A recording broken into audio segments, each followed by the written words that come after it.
lights on a broken sea, and I'm stuck up on the shore. I never thought you could see me, but you did. All I know is we're here, that they took us somewhere. So what they say we're calling, falling out of line. They don't know the two of us are colorblind. Yeah.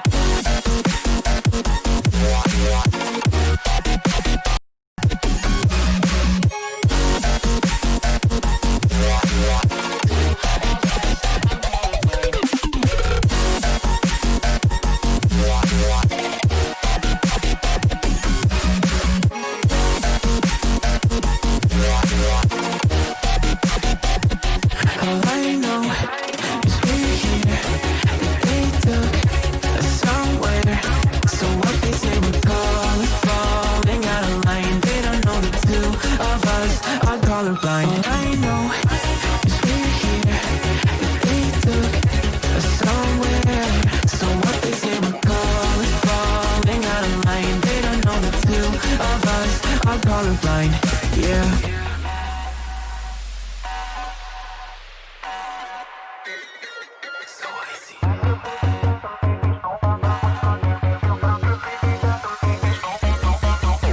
We could be the enemy and show them how it's done. Yeah, we could brand a new identity and tear apart the songs, making grayscale with my black and white scale, singing saints of the sinners, believe and burn all that's in it. We'll take them out, we'll make them up for it and shout.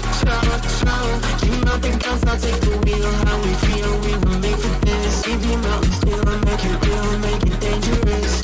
Been colorblind for all my life, and they kept painting rainbows. I'm colorblind, it's black and white. It seems it will remain. And you've been colorblind for all your life, too scared to even say so. We're colorblind, it's black and white. It seems it will remain so.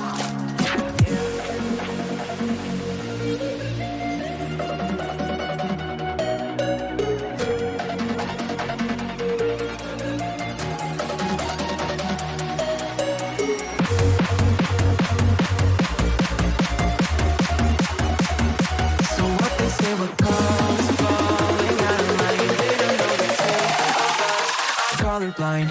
Yeah.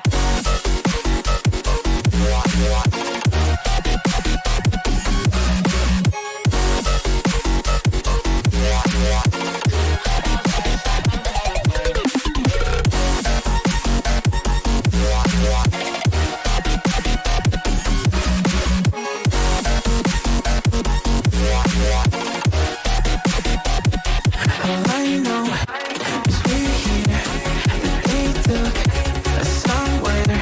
So what they say we're calling, falling out of line. They don't know the two of us are colorblind. All I know is we're here, that they took us somewhere. So what they say we're calling, falling out of line. They don't know the two of us are colorblind. Yeah.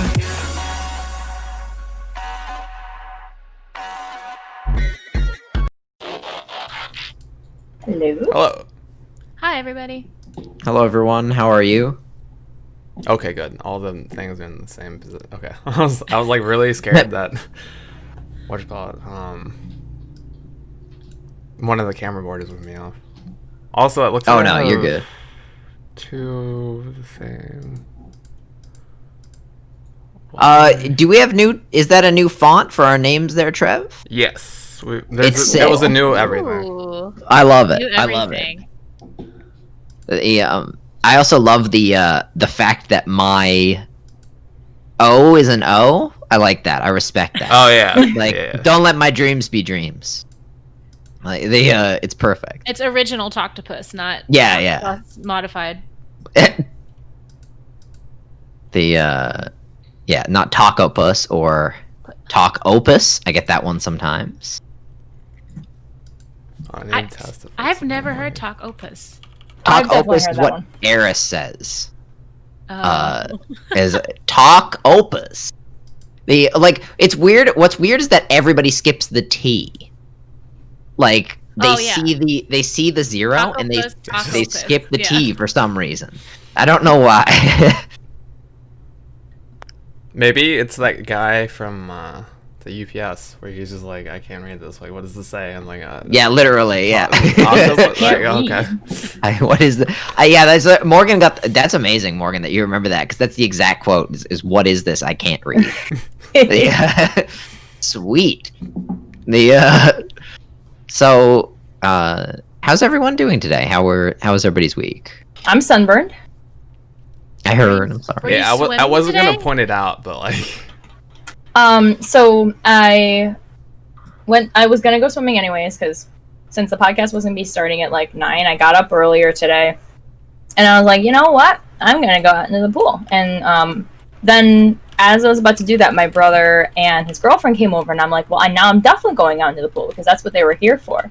So we hung out, and I floated around. We swam, and then they left, and I fell asleep on our floaty, and oof. that's how this happened. Even with sunblock? Oh, Yeah. gosh. The good thing too, though, is that I tend to like, even though I'm sunburned, like you know how some people just sunburn and then nothing happens. For me, at least, I sunburn and then it turns into a tan. Well, that's So. good. At least there's that. But I'm really red right now. So. I think TS is having that same problem because every Yeah. time I talk to him, he was like, "Oh yeah, we're outside," and I got really red, and I was like, "Oh." That happened to me once. I did like a first aid for like a music festival, and it was like 11 hours on 2 days, just in the sun, just sitting outside the ambulance. Oof. It was highly unpleasant. Last year, I got really tan right at the end of June because of going to Washington, D.C., and I was out in the sun constantly. I was actually pretty lucky. Oh, no, wait, did I wear... Maybe I didn't wear my contacts. I can't remember if I wore my contacts or not, because some of the days I was like, I do not want tan lines where my glasses are. Oh, you don't want the raccoon look where it's like. I think too, with Washington D.C., everything looks like it's close together, but it's really not. So it's like, oh, I'm gonna walk to this monument, and then it's like a mile Yeah. with no shade. With no shade. Mm-hmm. Yeah, in the middle Like of that. summer. Like, literally, like, what was the line here? Give me 1 second here. It's my favorite thing because it actually happened to me. Give me 1 second. It's my favorite thing. So this was literally me last year when I went to Washington, D.C. I was like, I'm just tired, okay? I saw 24 historical monuments in a day and 120 degrees with 200% humidity because this is a stupid swamp town. It is a swamp. It is a stupid swamp town. And I was like, why yeah, did we it's build me. our nation's capital in the middle of a swamp? But yeah, that was me. I can remember too because like, we're gonna settle here. well, I looked so weird too because like especially when we were walking because we walked over the Potomac to get back to our hotel room. We walked all the way from Georgetown back to our hotel room, and we didn't realize just how long it was going to take. And we're like, we're never doing that again. But as we were walking, we kind of didn't change directions at all. So I was more I got more sunburned on this side than I did this side. So I was really weirdly more tan on this side than I was on this shoulder. Wait, so you it just was- kept going in one direction? Pretty much. 'Cause that's how you only get tan on one side. It was pretty funny, actually. But I loved it. I really wish that we were gonna, because we were planning on going back again. I was really looking forward to it too. Yeah. I've never been before. This will have been my first time. But we will go again next year because they do a summer solstice thing every year where the museums that cost money are free most of the time, and then they are open until midnight for quite a few of them. So it made for a really great time to go if we didn't have a lot of time, instead of like spending like 2 weeks or something, like to see all of the museums. Like, because a lot of them would close at 5. Hi, Tater. Hi, Good Tater. to see you. I hope you're well. But most of them at that point were open until midnight, so it was pretty nice just being able to like the Lincoln Memorial was really cool at night because it had all these lights. It was really, really neat. And I'm really excited to go next year. I can't wait. I'm not going this year. So I'm sad. Hi, Yeah, we everybody. definitely can't Hey, go this Corrupt, year. hey, Hey, Corrupt. faking, how are you? Corrupt. You know where I Food. fucked them? So on the other setup we have on like the layout thing, all the things at the bottom like flash along with our names and colors, and I forgot to do that. Tater, it's not bad. It's a lot better than it was yesterday. I managed to get. I got through the whole day, and I didn't have to take any pain medication. So I think it'll be better for like. I told Morgan right before we went on that I think I'm gonna be streaming tomorrow, because I just couldn't yesterday.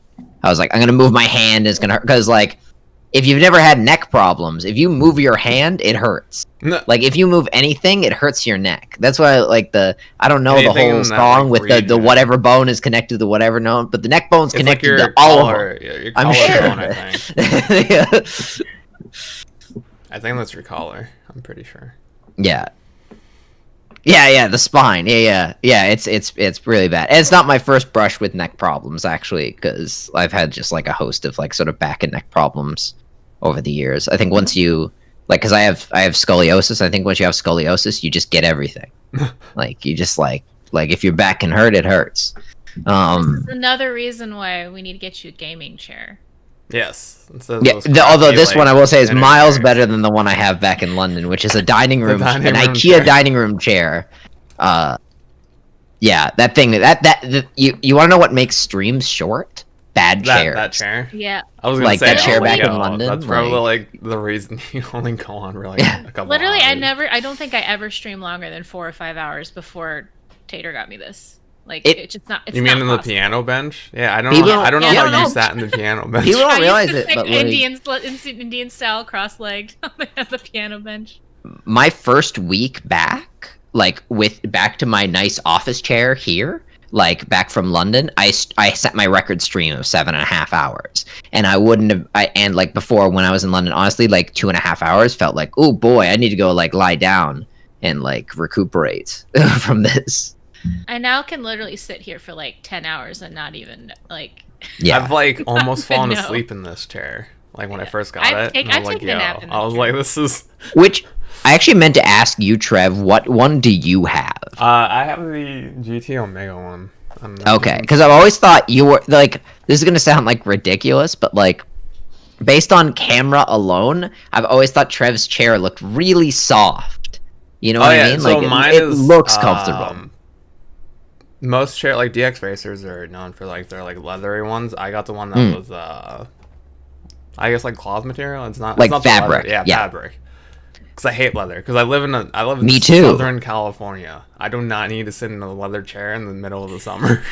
See, Yeah. like, even though I love this one, like, what I have is, like, I have, well, most of the reason why I have a blanket, like, here also that I'm sitting on is mostly because Lillian is a monster and will jump up on my chair. And most of the reason why I have this on here is because she scratches at my I was chair. just gonna ask, Like, she'll she just used do that as it. a scratching post. I'm like, oof. So, like, Yep, and this one is really thick cloth, and I love that. You know. Yeah, I think Um, that's the same material I have on mine.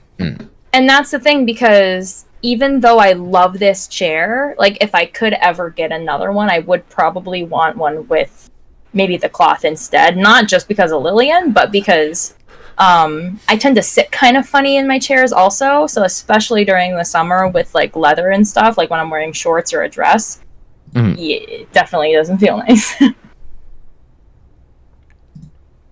And I But I think, still love this chair, so.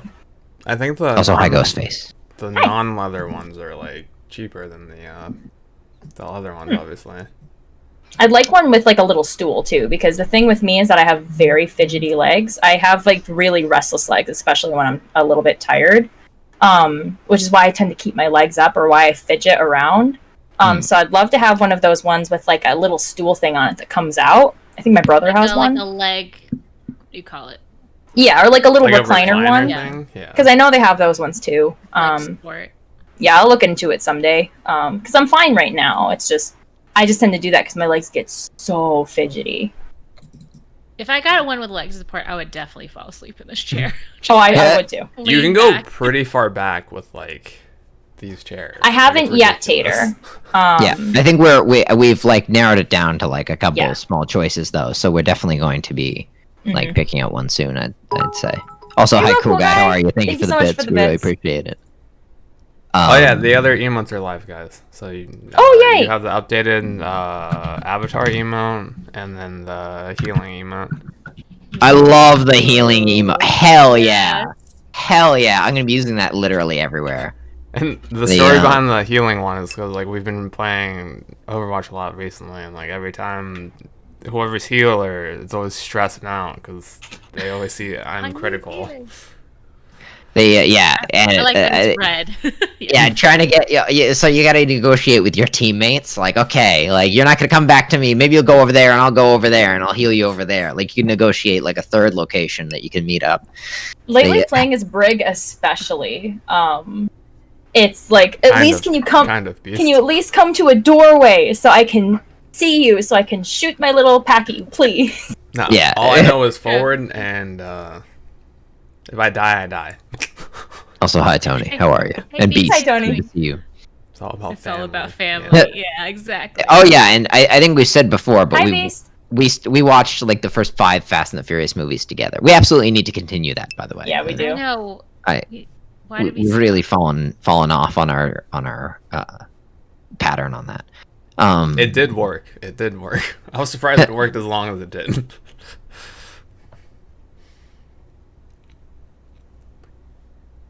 So this was a bit of a, I suppose it was an interesting week in gaming news because, well, it started off with like there wasn't a lot of gaming news by intention because a lot of companies were like intentionally postponing things, sort of make room in the information space for the other stuff that was going on.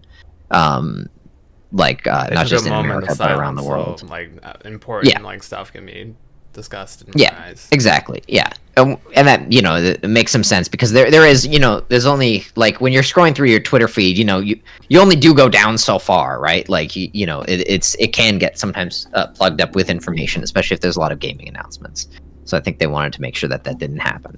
So a lot of the stuff has been postponed. So for instance, there is the PlayStation show is happening tomorrow at a time, the specific time of which I've forgotten, but I'm sure it's reasonable. It's probably about 3 think Pacific. it was 1 p.m. Pacific, I want to say. Yeah, I thought it was 5:30 Eastern. I thought Or it no, was sorry, 4 not 5:30 Eastern. 5:30 Newfoundland time. That's 4 Because Eastern. I think right? I think it was 4 o'clock Eastern. East. Yeah, so one. Yeah. One Okay, hour perfect. call. Yeah. So there's that, and then Saturday there is the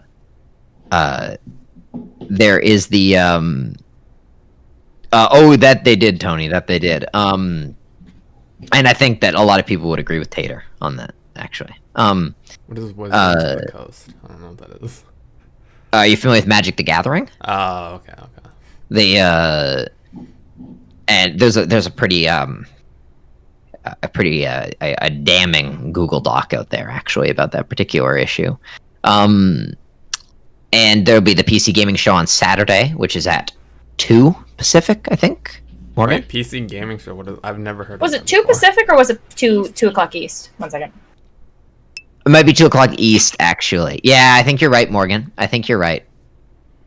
But just double check just in case. Let's take a look What is here. It's what is 11 the, a.m. Pacific. PC gaming Yeah. show. Is that like So the PC gaming show is like it's the part of E3 that no one watches except like me. I was like, I've never heard of I this actually before. even watched it before I even had a PC, just because I like to look at things just in case, like when I was like, oh well, I'm gonna be getting a PC sometime, but also because I like to tell my brother about stuff. But I also was big on gaming news, so I like to see everything, especially from working at a game store. I always liked the perspective, I guess, but I'm pretty excited nonetheless for it. So, and it's going to be a very interesting one, and we could probably talk about that a little later. But so suffice to say is like next week when we come back, we'll also have there'll be in the coming weeks there'll be no shortage of gaming things to talk about. But also even though as I said, this week started off with like a break from gaming news. By the time we've gotten around to today, actually, we've actually had quite a bit of stuff. Yes. Actually, that was which maybe is not stuff we would announced, have but originally had, but it got postponed, and it was kind of perfect because like by the time we got to here, it was all yeah, new. exactly. Yeah, we ended up having a couple things. I'm pretty excited for like what might come out of the PS5 showing. I mean, because I know the big thing that they're probably going to be showing is the system itself. Yes. What are everybody's like most anticipated games that they'd like to see come out? I mean, I don't know if we'll see it tomorrow. Well, for one, I hope they show gameplay of something. Because like all the other That's things what I'm so hoping far, for. with the exception of Ghost of Tsushima, which I don't think is it a PS5 exclusive or is it going to be on both? No, it's going to be on Tsushima is a PS4, PS4 but it as might well, be on the actually. PS5 as well. I wouldn't be surprised. Ghost of Tsushima will probably be the last PS4 game I buy. Yeah. Yeah, I think that'll be the Would last you wait for on Cyberpunk to get that on PS5? PC. We're going to get that on PC. Oh, you're getting it on PC. Yeah. For me, it was because it's a first-person sense. shooter. That makes sense.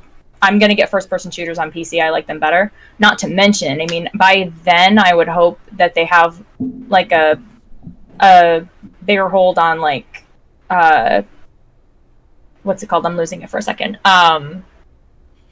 Cross-platform gaming. But that's what I would be hoping for at that point. But just in case they end up doing some kind of, which I'm not sure if they will, but if they do end up doing some kind of multiplayer mode for it, I would also rather it be on PC for me, just because of the first-person shooting aspect.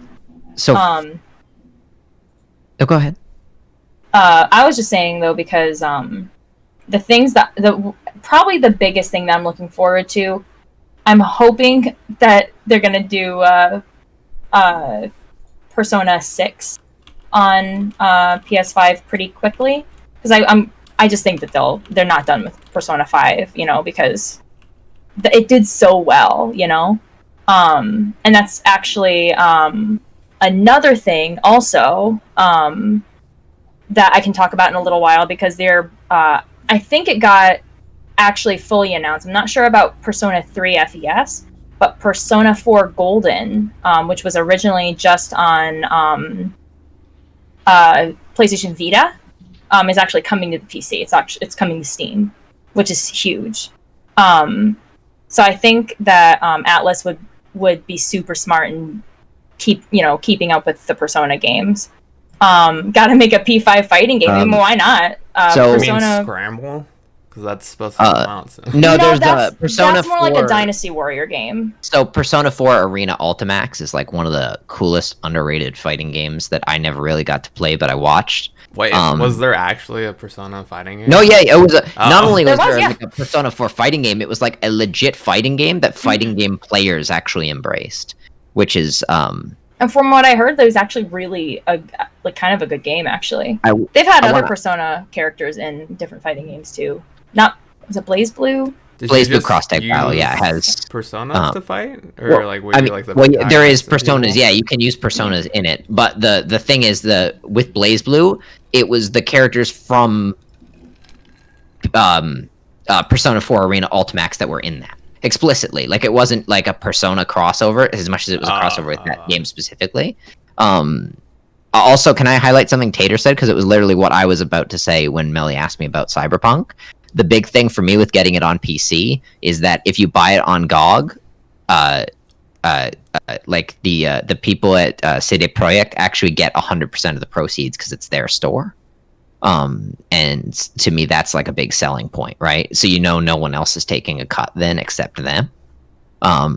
So I think that's a big selling point of buying I should pre-order that Cyberpunk soon. on I PC. still haven't done that. I need Yeah, to I'm get that gonna be soon doing it too, because myself. if it hasn't been pushed back, it'll be coming out in just a few short months. But I'm excited for Persona 6, so hopefully that'll be coming out sometime, not in like 6 years type thing, but Spider-Man 2.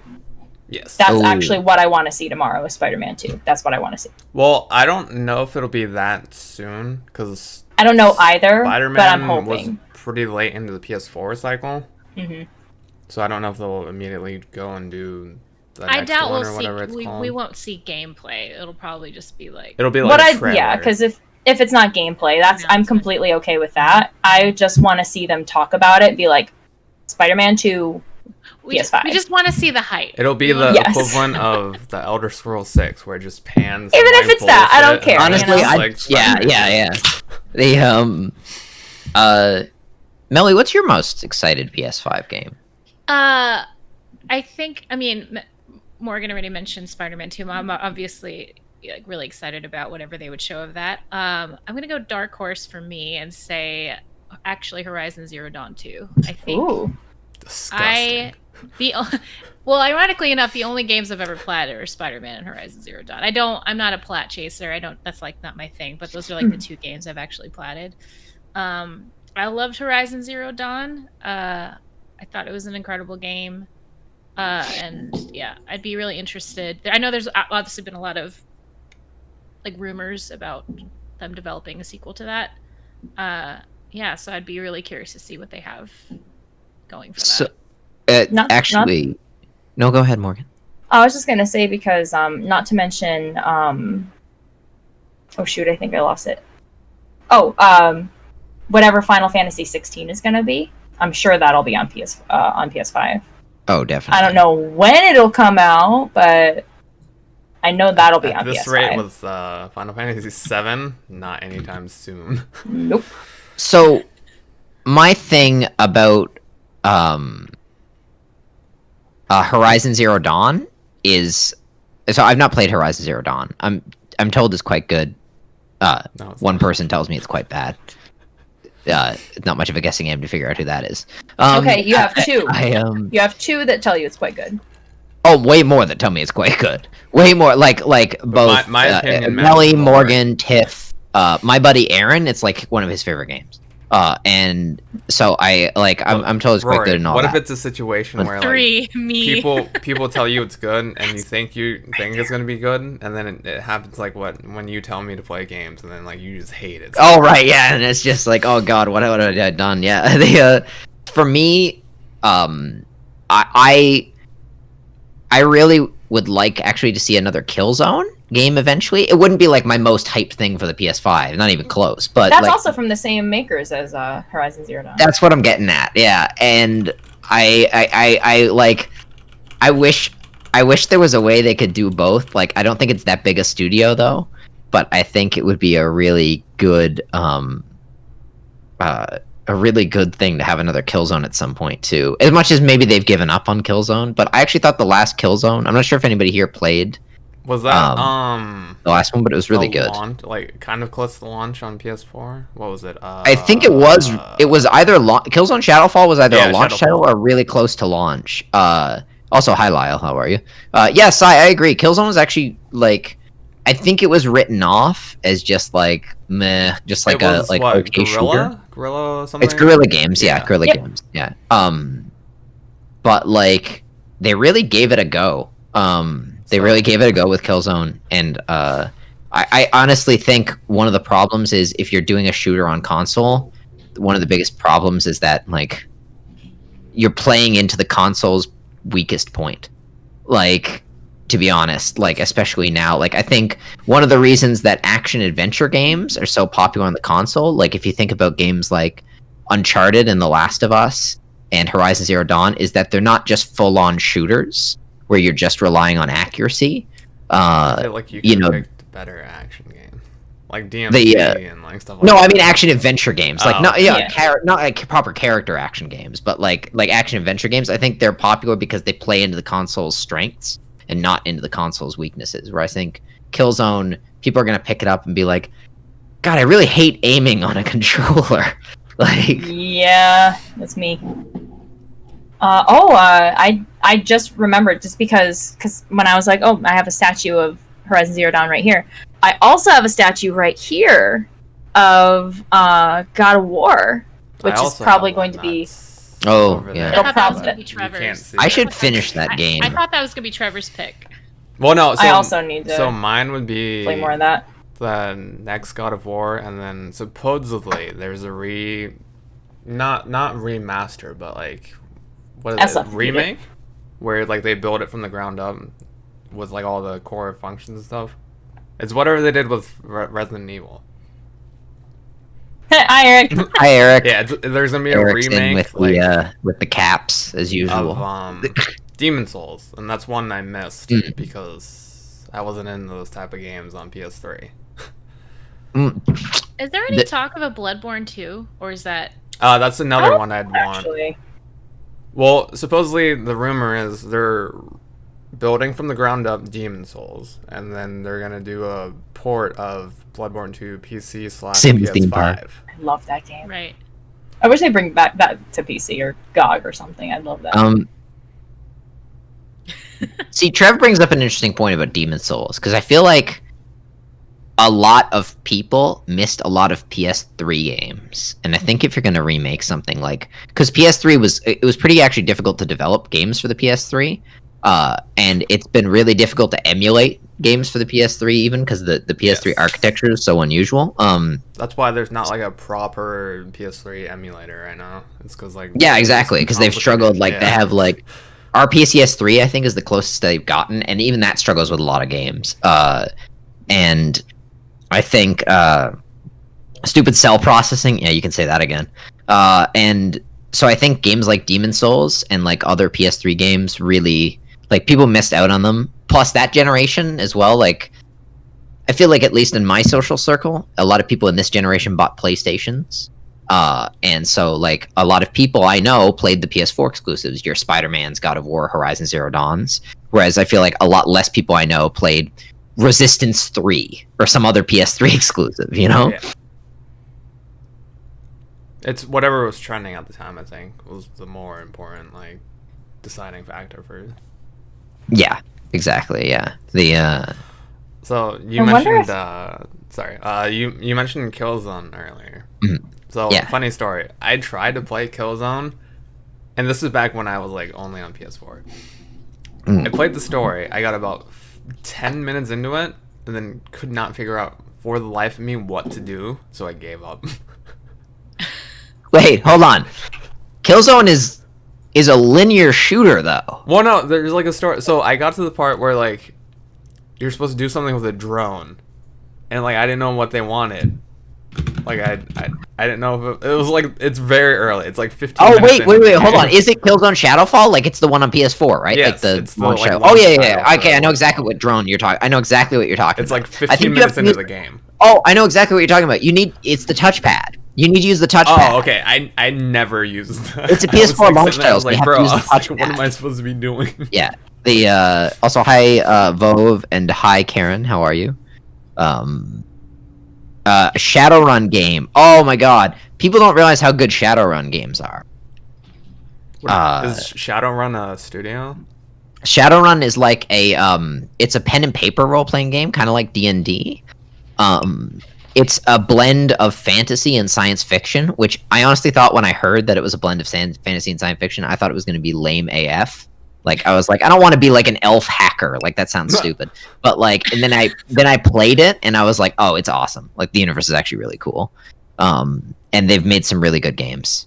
Yeah, some really good video games. Yeah, exactly what Tater just said. Hoping for a Ninja Gaiden. Ninja Gaiden is also sick, but really hard.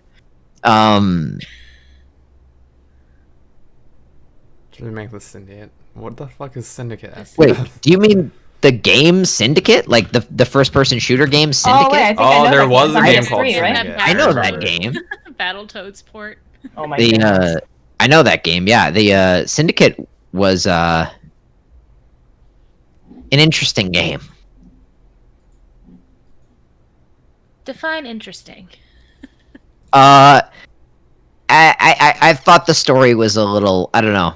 The gunplay was really good. The narrative was probably questionable.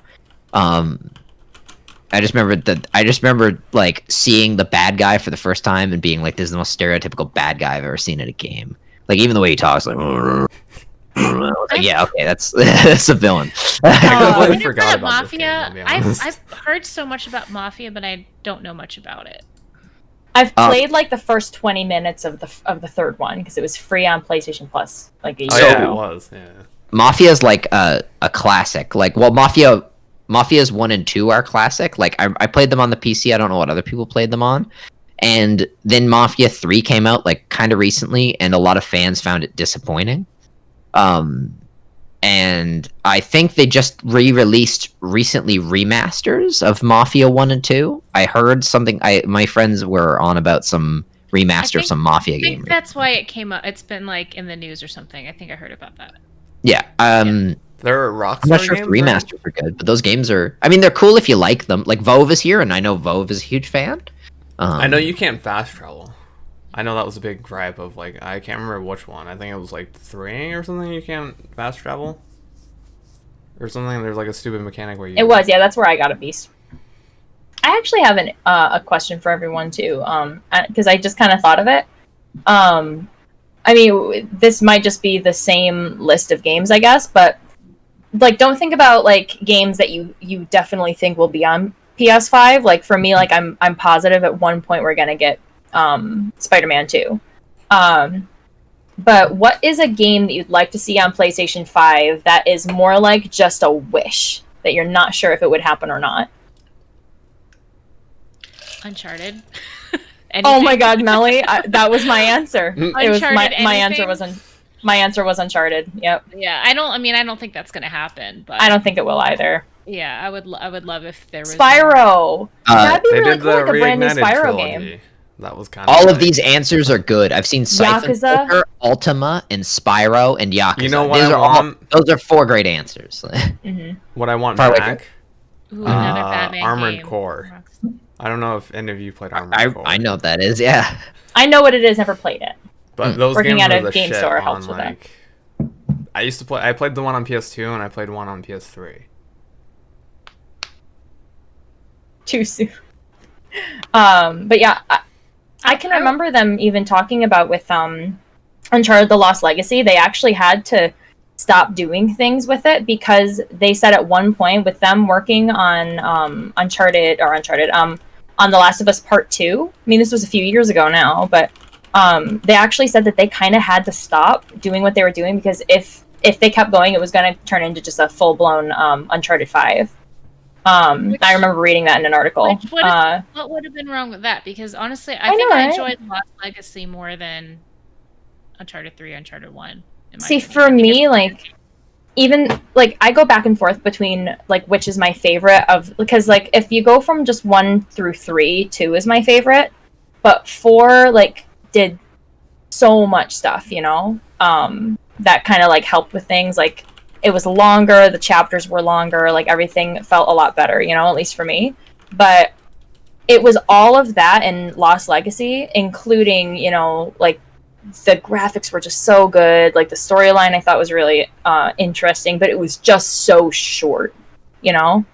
But I thought it was very interesting because some of the creators had even said that if it was not for us working, like most of us working on The Last of Us Part 2, they probably actually would have gone into doing Uncharted 5 instead of just Lost Legacy. I would honestly, I would be even if they don't do anything with Uncharted, I'd just be curious for Naughty Dog, like for a new IP from them. Like, what just if to they see what brought would back? Me too, actually.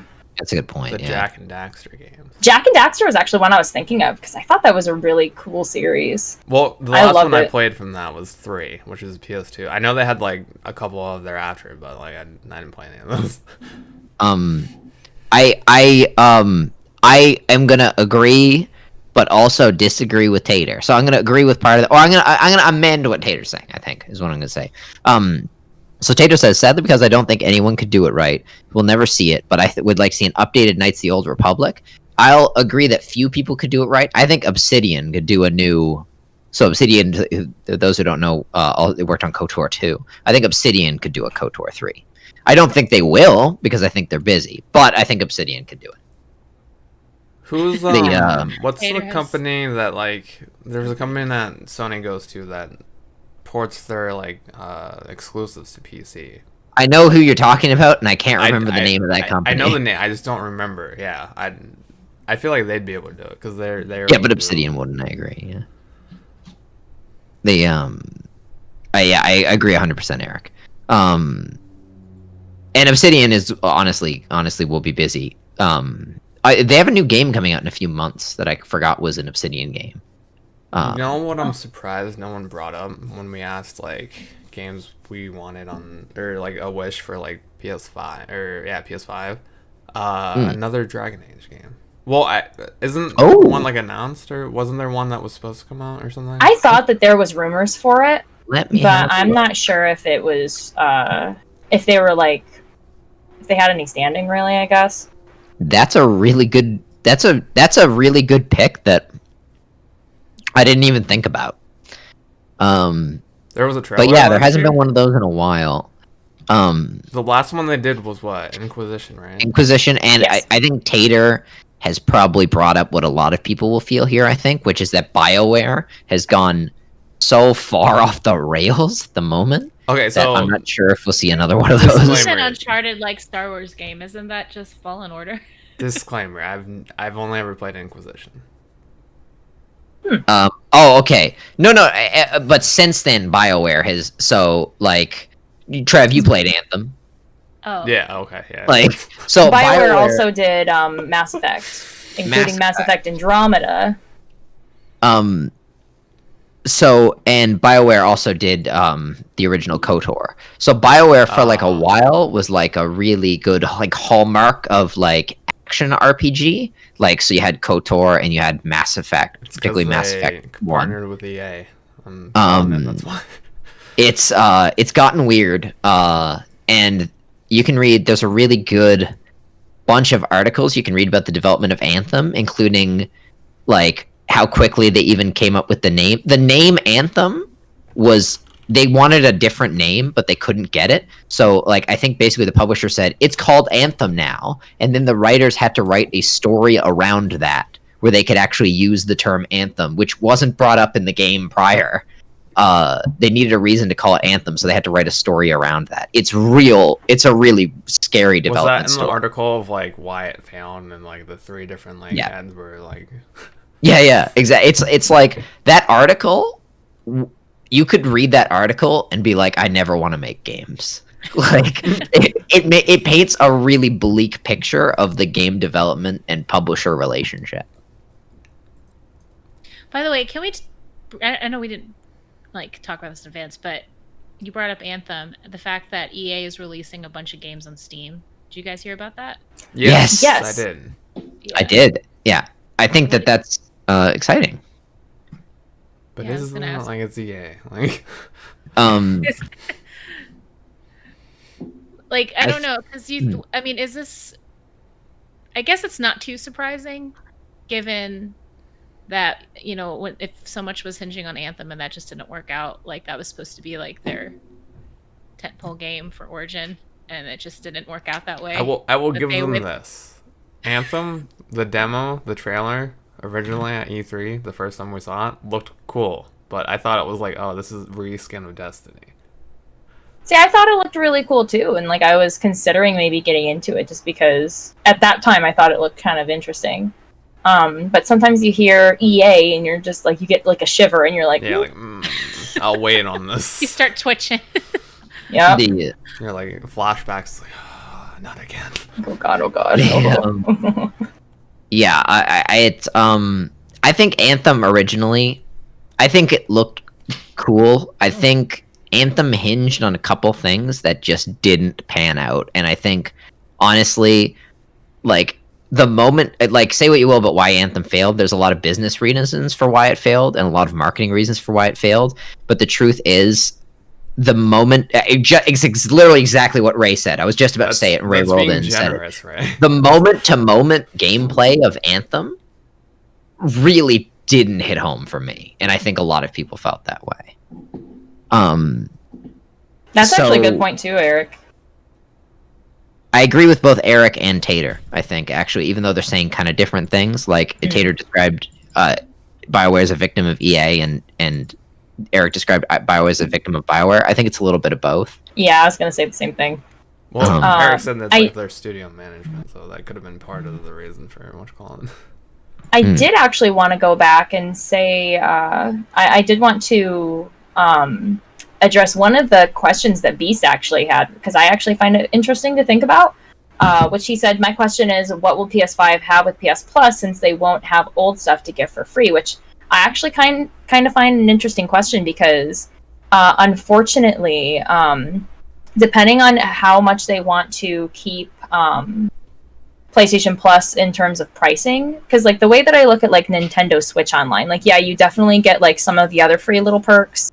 You get to play online, and then they added in like the SNES and the NES games. Even though it's not like a whole bunch of games, you still have that on there, and it's $20 for a year. And even then, I was like, okay, $20 for a year to play online is not so terrible, even though I still don't like the idea as much for Nintendo doing an online subscription, because you know they hadn't been in that for a long time, but I can see why they wanted to get into it, especially with how many people are buying Switches. But I feel like what they'd have to do is they'd have to keep it in terms of like PlayStation Plus going along with, since they don't do it with PS3 anymore, they'd have to keep doing it for PS4 also. So like maybe what they will eventually start doing is a few free PS5 games, like maybe games that were also on PS4. But I feel like at one point they would maybe make it so that you would get some PS5 games free and then also PS4 games for free. I think it'll act a little bit weird though, considering that if like how backwards compatible is the PS5 going to be, I guess, you know, because we're still not completely sure on that point. But it's going to be interesting considering like right from the beginning, I guess, because that's far into the future. What are your guys' takes on that? Hopefully we'll find out tomorrow. That's true. Yeah, honestly, yeah, that's I think I echo that. And I was actually gonna bring that up too with when you said that they're probably just gonna give away the free games that are like PS4, PS5 releases, because it's like they're not losing anything technically, and they did do that with PS3 and PS4. It was like, oh, if you bought it within a certain time frame, you got it for free, or like you pay $5, $10, and you'd get it again on the newer system. And I feel like depending on like how digital they make some of the games, it would work also with like, hey, you can have this game for free on PS4 or on the PS5, which is nice, because then you have everything on this one system, because that a lot of people do like that too. It'll be interesting because they'll have to have something. I mean, because I'm not saying they have to have an incentive, but it's always nice to have an incentive when, you know, because there's a lot of people, you know, that will be like, okay, like looking at PlayStation Plus, especially before when we were getting some of the other things for free, because that included, I think it was 2 Vita games, 2 PS3 games, and then 2 PS4 games. Yeah. And then they stopped with Vita. They did stop doing that though. Yeah. Because at one point, like I can remember thinking, "Wow, you know, like this actually does, this actually does kind of, even if you don't use crossplay, it adds up. It's a bunch of free like shit, so. Because yeah, exactly. Because it's like this is $60 for a year, but what am I getting just playing online? It's like, oh well, you get like 6 games for free every month, depending on if you actually do have these other systems. That is one of the things that I actually liked a lot on Xbox Live, because some of the games, like I don't like using my Xbox 360 all that often because it's really old and it acts up. But some of the games I actually could use, even though they were Xbox 360 games that were free, I could play them on the Xbox One. I could download them on the Xbox One because they were technically backwards compatible. And I liked that a lot. That's actually how I played Beyond Good and Evil. So for those, Beyond Good and Evil is a great game. You can also get it on GOG. Oh god, well. And I keep thinking about Beyond Good and Evil 2. I'm nervous. That is the one I'm most nervous for. If there's a game, I'm very nervous for that one. So that article, the Kotaku article I linked there, chat, that will take you a bit into the development process of Anthem. And I have to say, I think there was definitely a lot of issues with BioWare going on there.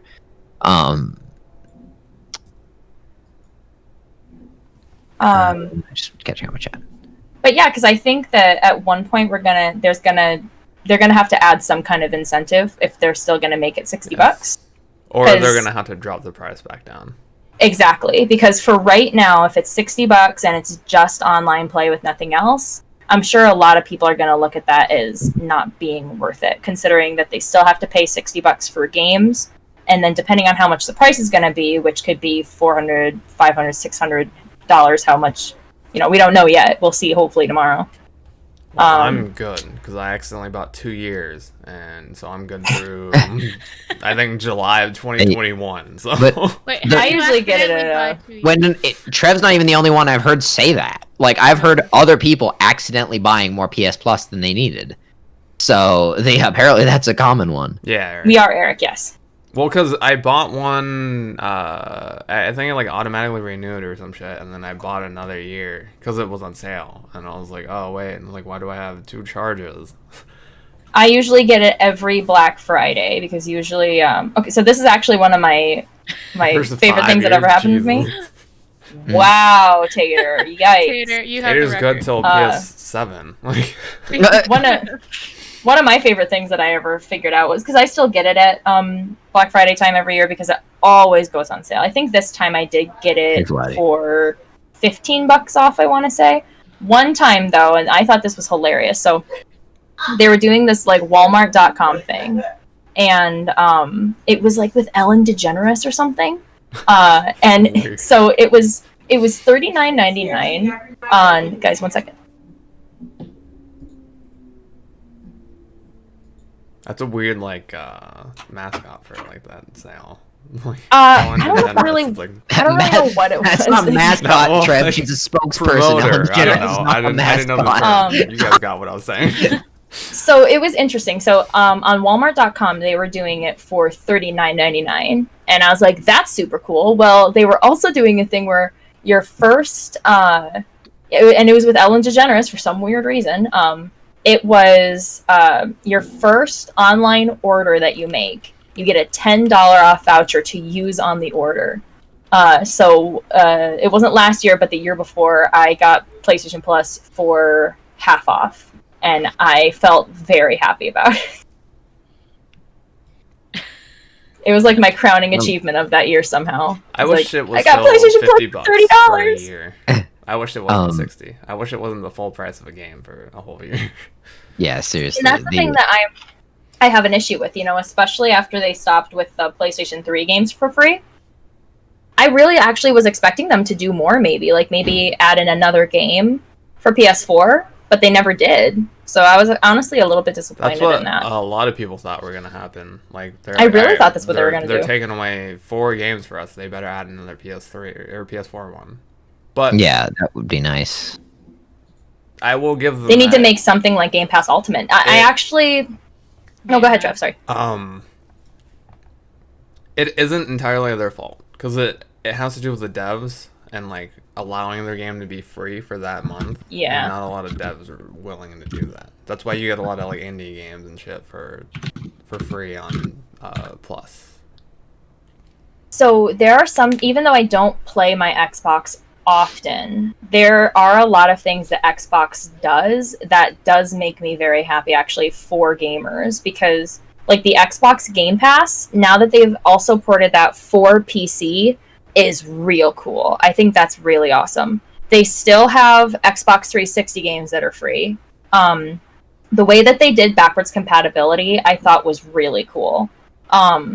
Even though, because there are some people that will talk about like, okay, how come I can't play this game? Like, how come I can't take my 360 version of Grand Theft Auto 5 and play it on my Xbox One? It's like, well, the reason for that is because they already have it on Xbox One. There are some games that they won't make backwards compatible because, one, they have to still get permission from those original devs to do that.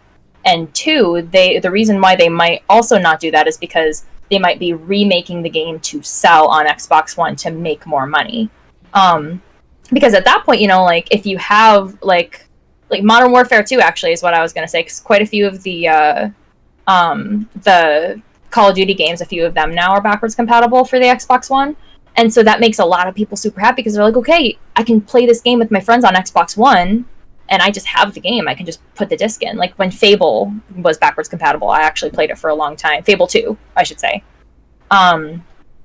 There's also issues with licensed games. That's exactly it. People who've never tried to track down a game license don't realize like how much stuff gets lost in the game development process. Like people don't know who owns the rights to something. Like it's hard sometimes to find out just who owns the rights to something. Mm-hmm. It's just like who can actually give me permission. It's a nightmare of lawyers, and like look at what GOG does trying to get games, release old games from the 90s on their platform.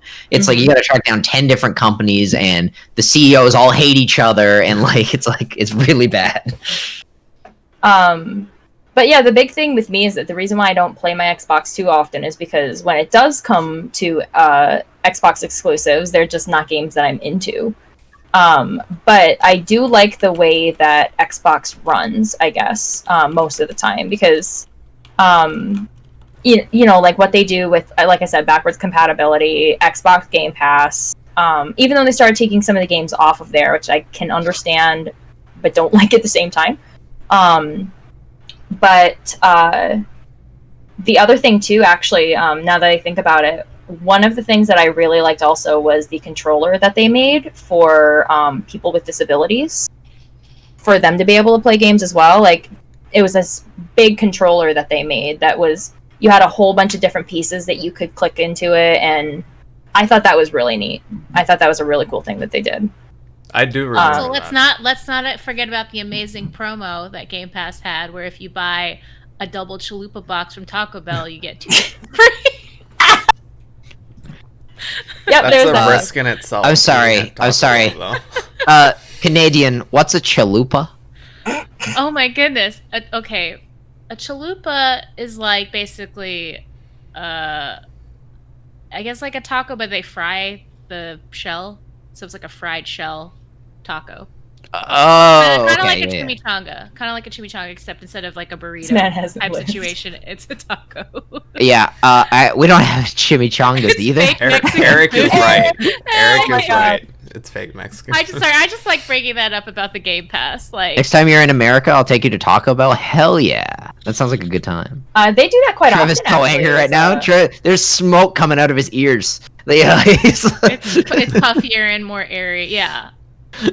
they actually do that quite often too. Xbox teams up with Taco Bell. I've seen that quite often. They'll do like if you buy like a certain box, like lunch or a dinner special or something from Taco Bell, you had a chance to win an Xbox One X. So Sony, if you're listening, just partner up with Taco Bell. And give They're not going to rival. send their customers to Taco Bell. That's like Mm. that's like a signature for. What Trev's Okay, like the what boys fast- wouldn't do the what boys fast wouldn't do food- that to us. Like What fast food chain could Sony link up with to give a rival? I do remember the fast gold food PS4 thing. Yeah. promotion. Literally any other chain. They do a deal with Mountain Yeah. Dew also. Yep. Trev's been a PlayStation consumer for a long time. He knows they're not gonna do that to Look, him. they haven't He- screwed See, Trevor and hates that's it. the thing, like- They're like, what if they? It's like, what if they join up with In-N-Out? Yeah, if they don't know, but then now I'd be. Oh, there apparently every Tony single said they day. did have a Taco Bell thing. Oh, they did. Yeah, the gold PS4 thing. I do remember that. They I actually wanted to ask. Oh no, go ahead. Mm. Melly, I wanted to ask you about EA because you mentioned about EA releasing games on like PC.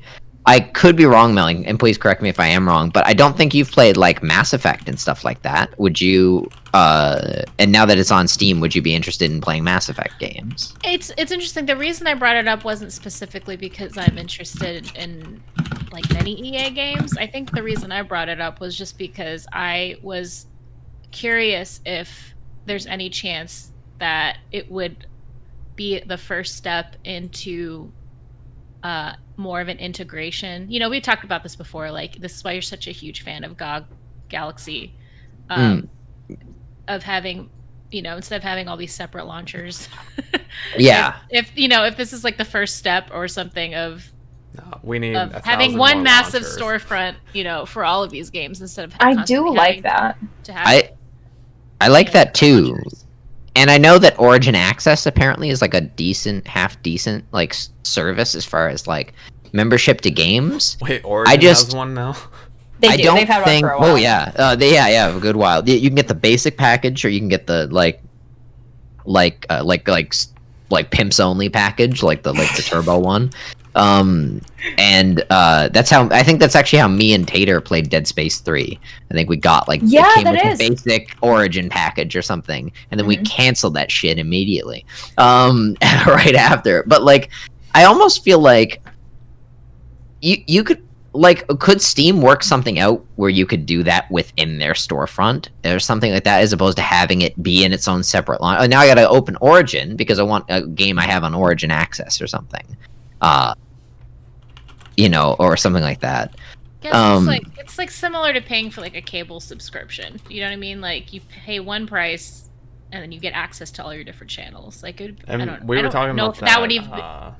We've talked about that a couple of times with like HBO has one, Netflix has one, DC has one, whatever Young Sheldon's on has one. It's like CBS All Access. CBS. then there's Netflix, Disney Plus now. There's Disney Plus now. Disney Like Plus, I think you could have that, but like for instance, like there's certain things in Canada at least. Like you can have this. So there's this subscription service in Canada. You might have it in the States too. Crave TV. So you pay for Crave TV, know what that is, yeah. but then you can get the HBO add-on for the HBO shows. So you pay separately for the HBO add-on. I can picture a gaming storefront where you have a similar thing. Like, okay, you have this storefront or whatever, like your games, and then you buy the EA add-on or whatever. And it's like, oh, you can pay for the EA add-on to get the EA games or DLC something. for your store is what you're saying. Kinda, yeah. I mean, I'm not. To be fair, this isn't the way I want PC gaming to be.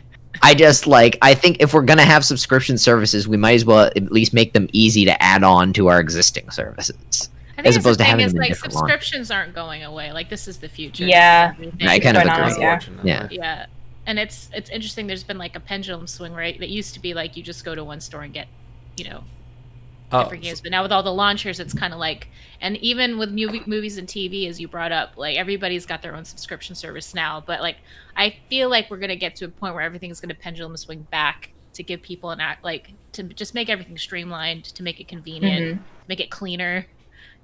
So It really TV needs a GOG Galaxy.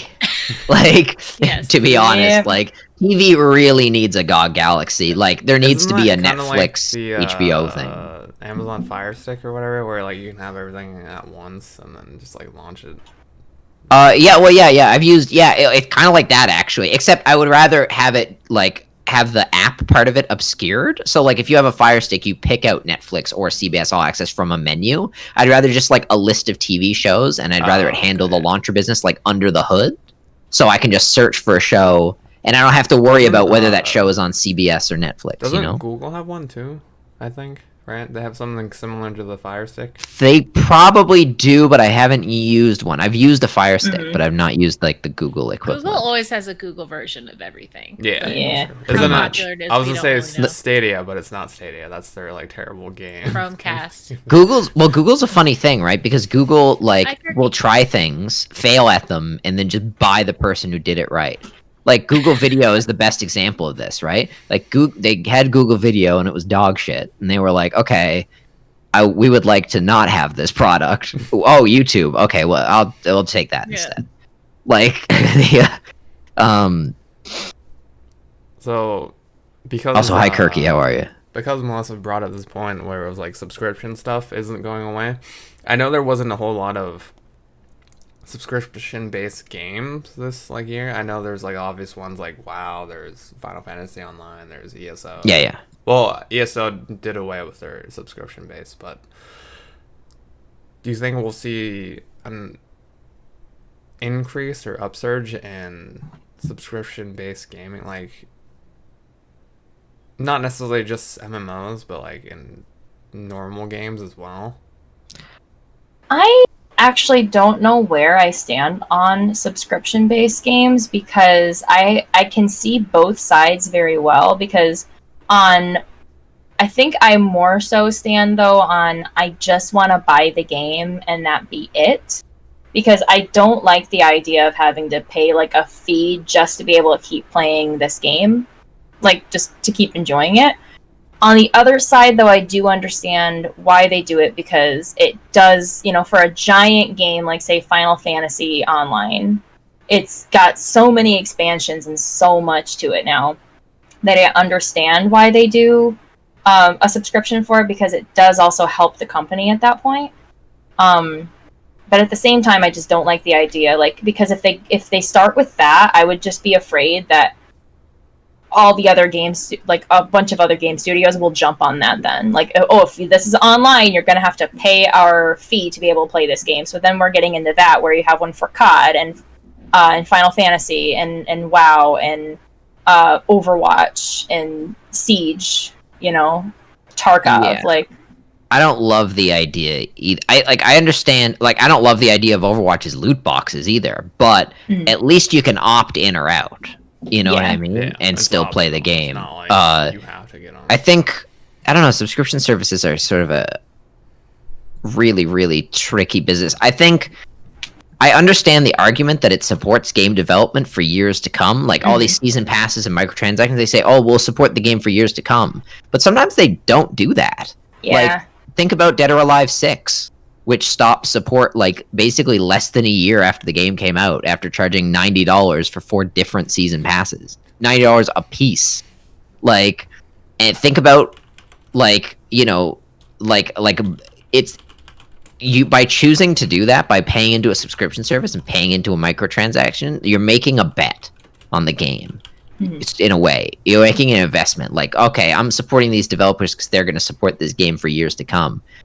But then sometimes they just like fuck off, and you're like, and then you're left with all the gear you bought in Anthem. You know what I mean? Like, you're like, what do I do with all of this? Or See, they could pull and like, I don't- Lawbreakers or something and just like ditch the game entirely and be like, all right, Exactly. you're out of fucking Yeah. money. Like, I paid for a year of this. Like, yeah, but it's gone now. See, and I don't like that, and because I hate pay to win, you know, like I definitely feel like it's different if it's just cosmetics and costumes and voice lines and stuff, because it's like at that point, you know, like if you want to pay for those, you're not going to play any better just because you can keep spamming mace to the face over and over again, you know? That makes you play better.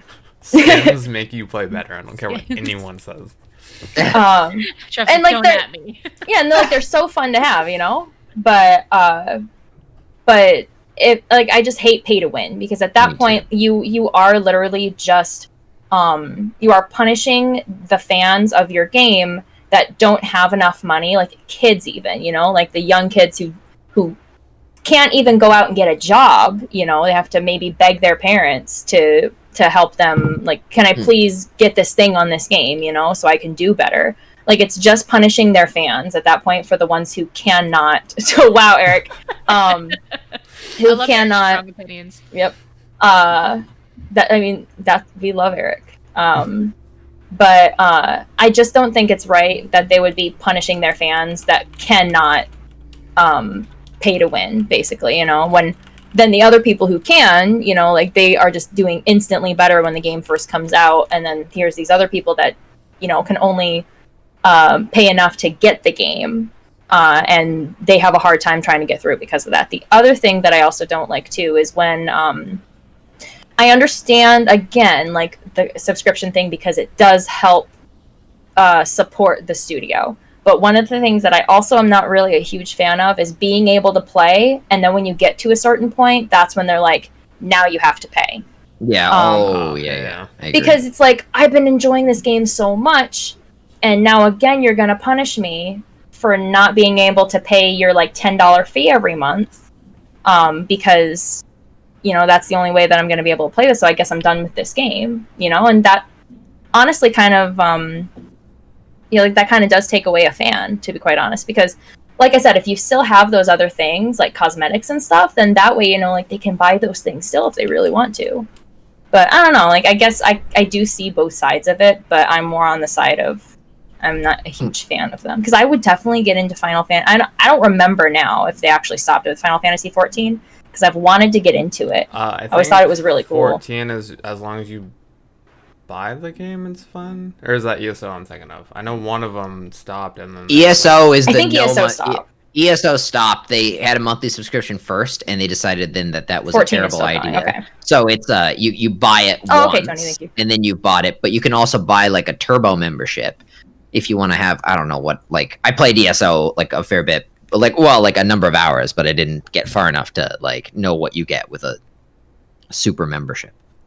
I'm glad I didn't pick that game up for co-op. I think what Morgan's saying as well about pay to win, like, I do Yeah, like I think what Morgan says, like I understand the argument people say about giving money to developers, but I think if you have pay to win, you fundamentally don't respect the idea of competition, which is that every time you sit, like if you play a game of Overwatch, which is not a pay to win game, you have to win every game on the merits of the game and on nothing else. And I think even at the highest level, you should be forced, if you're going to win, to prove yourself as like being worthy of winning. And I think that anybody with pay to win doesn't really respect the spirit of competition. And I also think that if you have a game system, which is like, you could unlock this by playing the game, or you can buy it, and people buy it, you literally have people paying to not play your game. You're literally paying to be like, I don't want to play this. I just want to unlock the thing now. That is a huge game design flaw. Like, if people literally open their wallets, like sort of metaphorically, and give you money to be like, I don't want to play your game, that is a tremendous insult to your whole thing that you do. Well, so Ubisoft kind of did something like that in Odyssey, where it was like you could buy resources or stuff, and it is they call it the time saver passes, which is like in certain aspects it's a good thing for people. Like say like people like Andrew.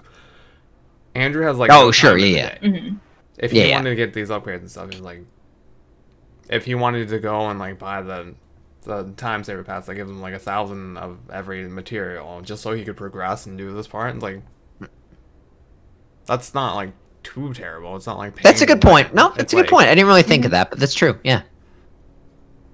Yeah, I agree 100%. Yeah, I guess they're good. That's a good point. There could be a use case, I guess, where someone would like find it necessary. I suppose. Like, in general, that's not one of those things where you can be like, oh, in general, everything is like. Yeah, sure. Yeah. Trev's voice was a bit low. I think it's just because I was speaking like soft. Oh, okay. But yeah, like getting back to like Overwatch, for example, because like when we see somebody who is a diamond player. Like, we know they're a diamond player because they took that, they took the time to play the game to get up to diamond rank, right? But that also doesn't mean that instantly means that they're going to win a game. Like, we've definitely had, like, a team of all bronzes, like, all of us playing at the same time. And there have been, like, 2 or 3 even, You're referring to bronze as an experience here and not as a ELO comp, just to be clear, the chat. Yeah. Sorry, guys. No. But like we've like played. Not like... Yes, in border. Sorry, yes. Not like in comp. So not that. But we have definitely played games, like a bunch of us together, and we're all. I mean, most of us are still in bronze. I know Trev is almost out; he's almost in silver border now. But and then Tony is also in silver border. But we have definitely played like where it's mostly bronze borders, and we've even played with like a few people on the other team that are silver, and maybe like 1 or 2 or even 3 platinums or diamonds on the other team. And we've still won against them, Like, that doesn't mean, just because they do have a lot of games also, doesn't mean... already, I think that's the reason. That's definitely one. Yeah, that's definitely it. But that doesn't always mean that just because they're at that rank, that they will instantly win, And but they still got there because they put a lot of hours into the game, not because they're like, okay, I'm gonna buy my border now, Yeah. They weren't like, all right, I'm paying for this so I can have a cool looking border. It's like yeah, because like all of us will be playing, and we'll look at the other team and we'll be like, ooh, these guys have a lot of games between them. Like, we just always know that, Like, we don't have to think like, do they actually, or did they just buy their way into this? Hi, Zippy. And I think that's a really good thing, honestly. Like, when I first heard about Battlefront 2, I immediately, as soon as I heard it, that you could pay for an advantage, I was like, you're not actually interested in competition as like a way of people like, trying to get better at something. It's like you're just trying to get away with something from a business side. And I think that wasn't really like pay to win. Well, it kind of was, but it was like more gambling to win, because it wasn't like you pay something and you get it like guaranteed. No, you're right. Like it's worse. You buy 100 things and you could get maybe one good thing out of it. That's a great point. You're gambling to win, which is way worse. Like pay to win, gambling to win. Like, ugh. Like, Also, shout out that just Battlefront gotta 2. stop. You got me A plus on an essay I wrote like back in the day. What do you think, Mel? I mean, because I know you played a little bit of WoW also. About specifically the subscriptions? Yeah. I mean, yeah, I mean, I think I just can only echo what you guys said. I mean, nobody likes pay to win, nobody likes gamble to win. I think if there's something that has a, big enough, there's enough value and enough like longevity to it, yeah, let's have the subscriptions. But I feel like it only makes sense with specific games, and so I would be interested to move more towards like a Game Pass model. I think overall, I think it makes more sense. I think that's again where the world's going, and I think they've shown with like Game Pass that it is a very good service, and I think PlayStation could stand to learn something from them. I don't know. I think it's actually odd. I don't know why it's taking them so long to evolve. They're stubborn. I don't know. I think crossplay. Think about doing actually, I think crossplay with Sony. How hard that is. It's been well known for a long time. PlayStation now has had issues, and so I find it odd that especially with Xbox doing so well with Game Pass that they haven't. They did so well with Game Pass. They also did very well with backwards compatibility. Because the thing is Xbox something, right? PlayStation had exclusives like online and all that shit. I will say they had to give Xbox a bone.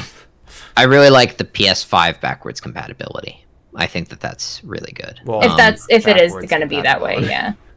Well, yeah. I mean, they've talked about it in a big tech talk. I think it's honestly it's probably one of the better. It looks like one of the better backwards compatibility implementations that I've seen.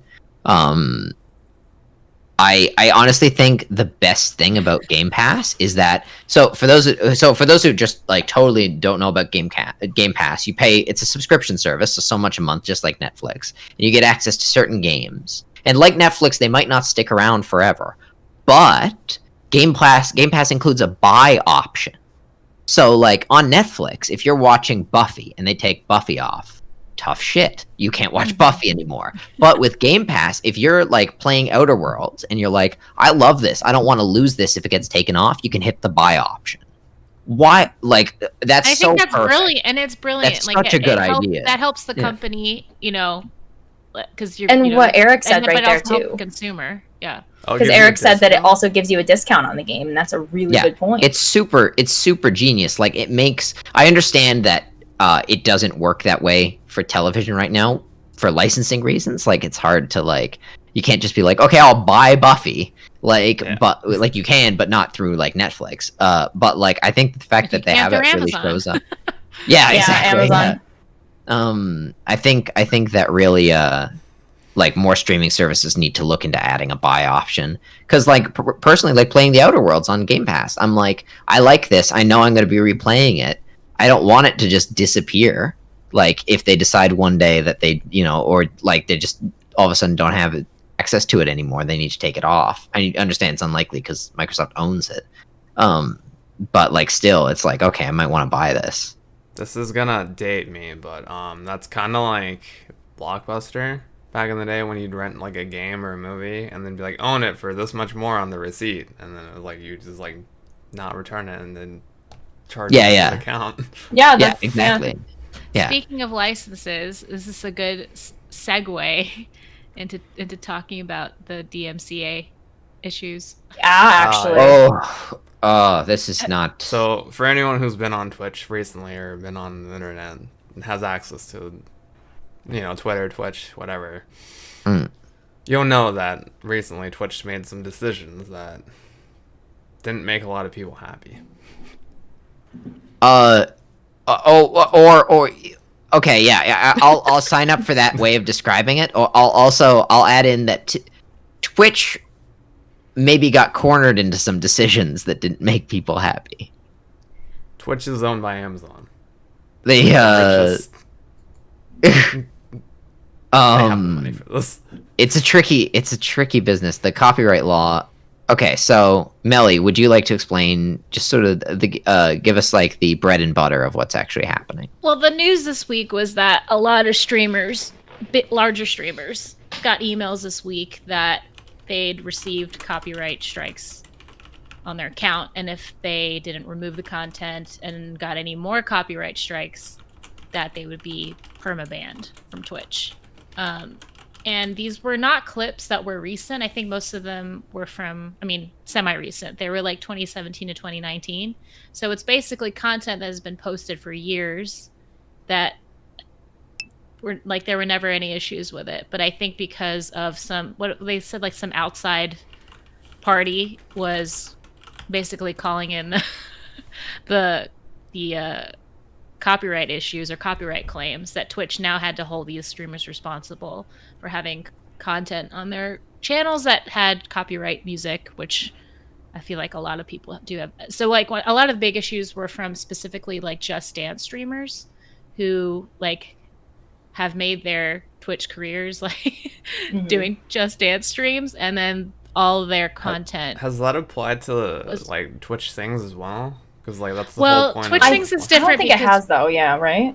Twitch Sings actually pays for the licenses for those songs. So anything in the Twitch Sings catalog that gets streamed through Twitch Sings it's been paid for. Those licenses cover that. So as long as you're pulling songs from that catalog, you're fine. But any like outside like karaoke music or whatever that you decide to stream on your account could be liable to be, taken down and strike. So so that was the big issue. And so Twitch didn't actually give a lot of support or guidance in this. They were just like, take everything down. And I know that there's a couple people that had tweeted the only advice they'd gotten from Twitch support was just like, delete all your clips just to be on the safe side. Like there are some people who are having to delete like hundreds of thousands. Clips. Yeah, people don't realize how many clips. Like Twitch streamers don't make the clips usually. It's usually the fans. Twitch, and so if you're Summit and there's 1 million people creating clips of you every few seconds, then you got a lot. You got a lot to deal with. Yep. Go ahead, Melly. No, yeah. So literally people are having to go through and delete almost every to be on the safe side for thing. Well, the thing is I think this law, it came out in like 1998 and it's just outdated, and like the scope of what's going on in the digital world now with like, not just with Twitch, but like YouTube, like literally the entire digital world that we live in, was not even conceived, I think, in 1998 when that law came into fruition. And so I agree. I think obviously that needs to be adapted and updated. And I know that some of the issues were driven by, I'm certain that these claims are being filed because of COVID, because artists, musicians, people that own the material have lost revenue because they're not able to perform live anymore. And so because all the concerts are done. Yeah, and I think obviously like from their end, it's a source of money. Well, especially performing and like performing, right? Like and that. so I People get don't it. Like, realize yeah, all of these songs and content, everything are owned by other people, and they could call it in at any time, technically. But it's kind of like this open understanding that it is kind of free advertising. It is like better exposure. So they literally just don't ever go after content creators, specifically on Twitch. But I think COVID has kind of cornered people into pursuing that avenue. So I think I did open this by saying I think Twitch's hand has been forced a little bit, right? Because ultimately it's not entirely on Twitch, but I think what Melly said is really important. I don't think Twitch is totally absolved of blame because their support for their own creators has been seemingly very minimal. Twitch also has really skated by with like a UI which really doesn't help you do things. Like, it's really hard to do things on Twitch, and like going in and deleting your clips is like a huge hassle. Like, I don't, like, everybody in here obviously uses Twitch, like everybody, not just on this podcast, but in the chat. Have you ever wondered why you can't organize the people you follow in the left panel? Why you can't put them into folders? Because that should be a like day one thing. because people follow so many people, and here we are in like many days after day one, and we still can't do that. Like, I agree with that too, because like there are some times where I'll be like, oh my god, I feel so bad I didn't see that this person that I really like to support was not on, because they've been overshadowed by a bunch of the people at the top who have like 1,000, like 400 to 1,000 people in their chats, you know. And if you follow that many people, you know, you're not going to find some of the people who maybe have like 20 people in their chat.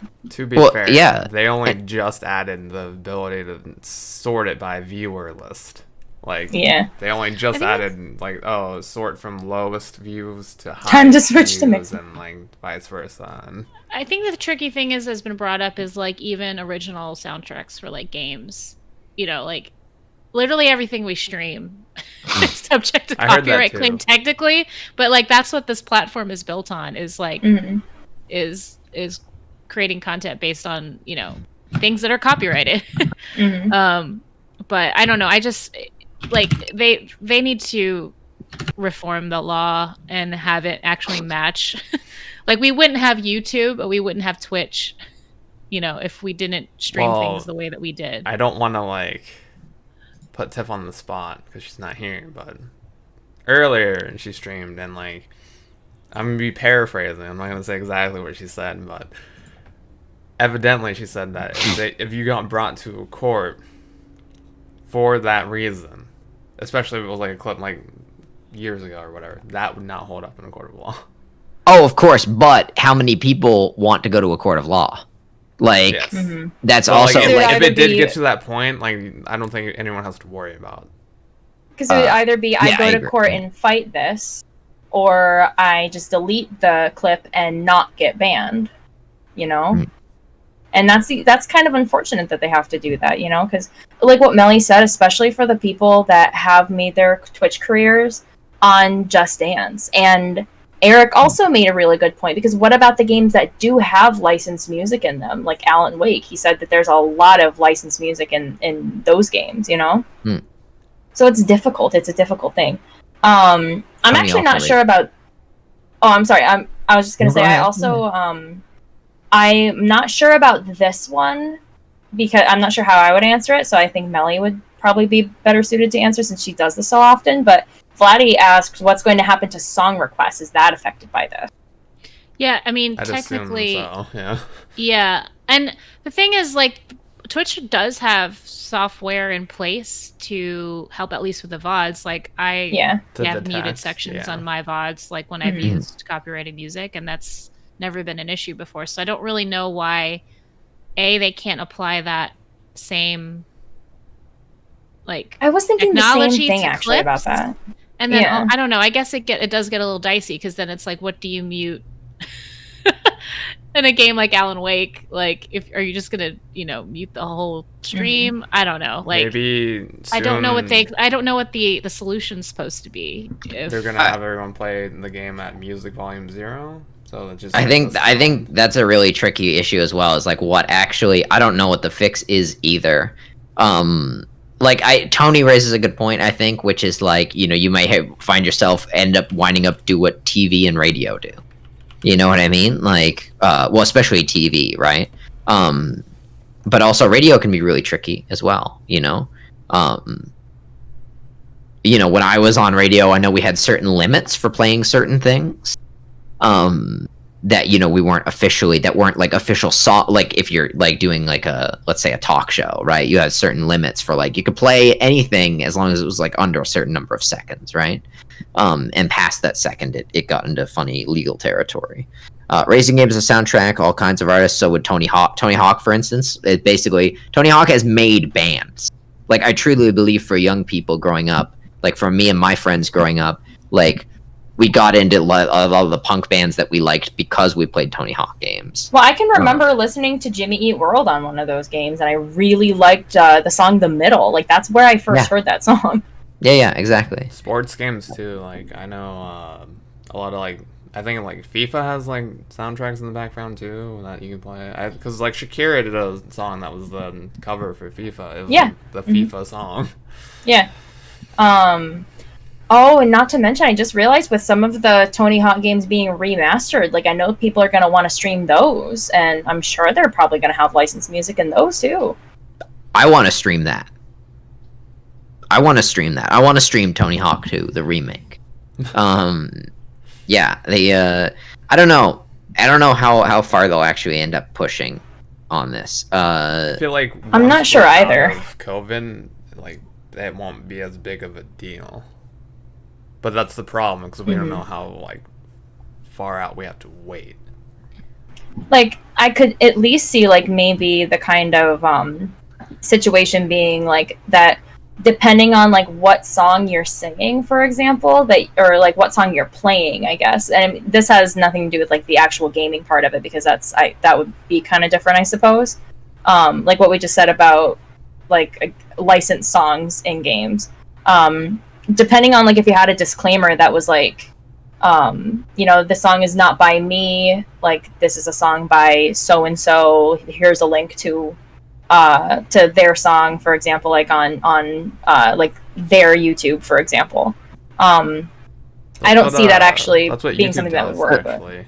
YouTube, the music I use for like my montages, I always use copyright-free music, and then it's like as long as you put in the description, oh, this is by this person, this is their channel, yada yada yada, you're fine.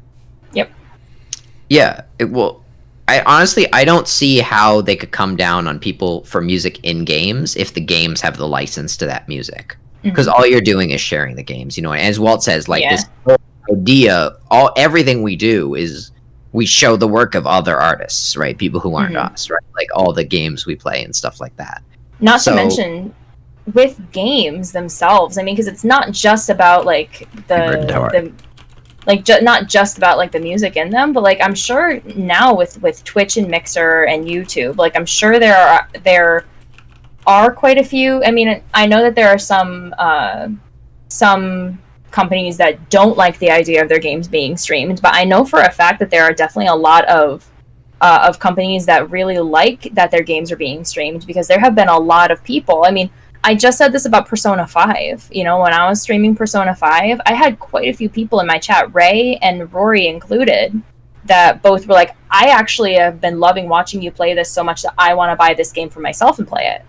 Yeah. So it's like, it's exposure also for those games. So at that point, you know, some of these companies that are maybe not, like maybe now, like with people being so scared about like, oh, I don't know if I can stream this game because it has licensed music in it. I guess I'm just not gonna, you know, a big streamer maybe is not gonna stream that game, you know, for example. Yeah, truthfully, I don't think they'll come down on licensed music in games. If the games actually own the license for it, I actually don't think.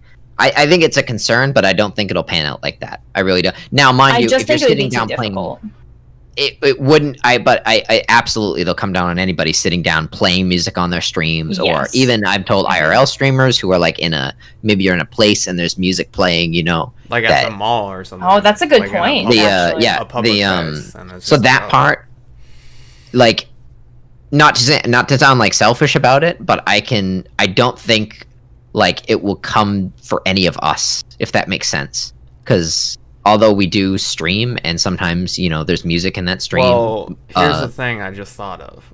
What about for like people's alerts? Because I know for a lot of people's alerts, like for example, our alerts. Well, alerts are too short for copyright to apply. Oh, okay. Isn't it supposed to be like 30 seconds?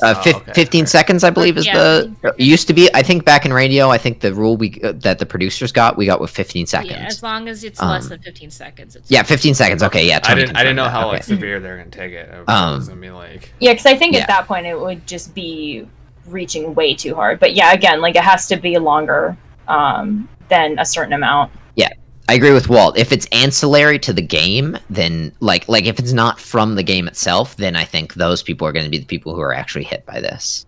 Yeah.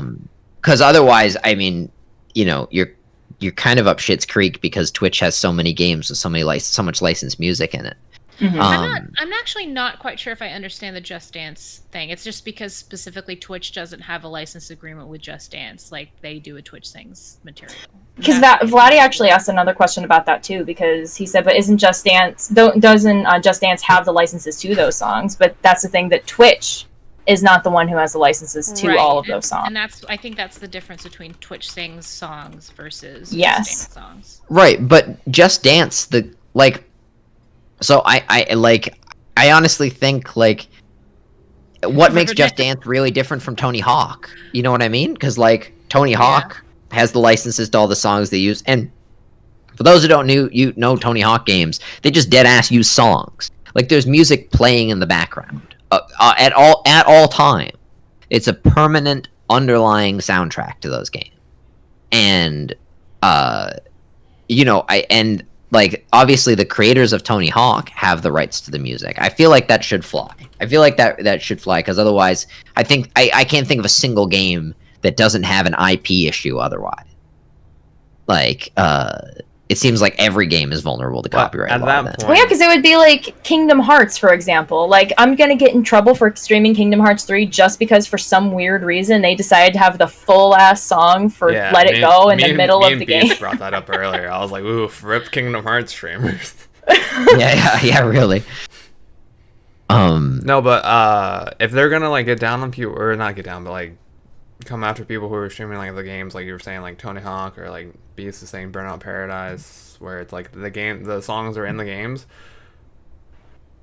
I don't know how that's gonna work, because they can't go after the game, because obviously they paid for the license. But like, if you paid for the game, doesn't that by extension mean you? I think that's why they would try to go after the people who are then doing, because they'd say, like, we didn't give you permission to stream this, like, this game with this music in it. We gave the game permission for you to play it, but not for you to stream it. Like, for example, I actually know this exactly, because on a lot of the Kingdom Hearts games, actually, they'll actually say, like, as a disclaimer, that you can stream our game, but not only for, like, background music. Like, they've actually said that. And I've wondered before, I'm like, who would stream a game for just background music? But there's been people who have then made, like videos on YouTube. Like, they've recorded stuff from certain games just to get the music from it.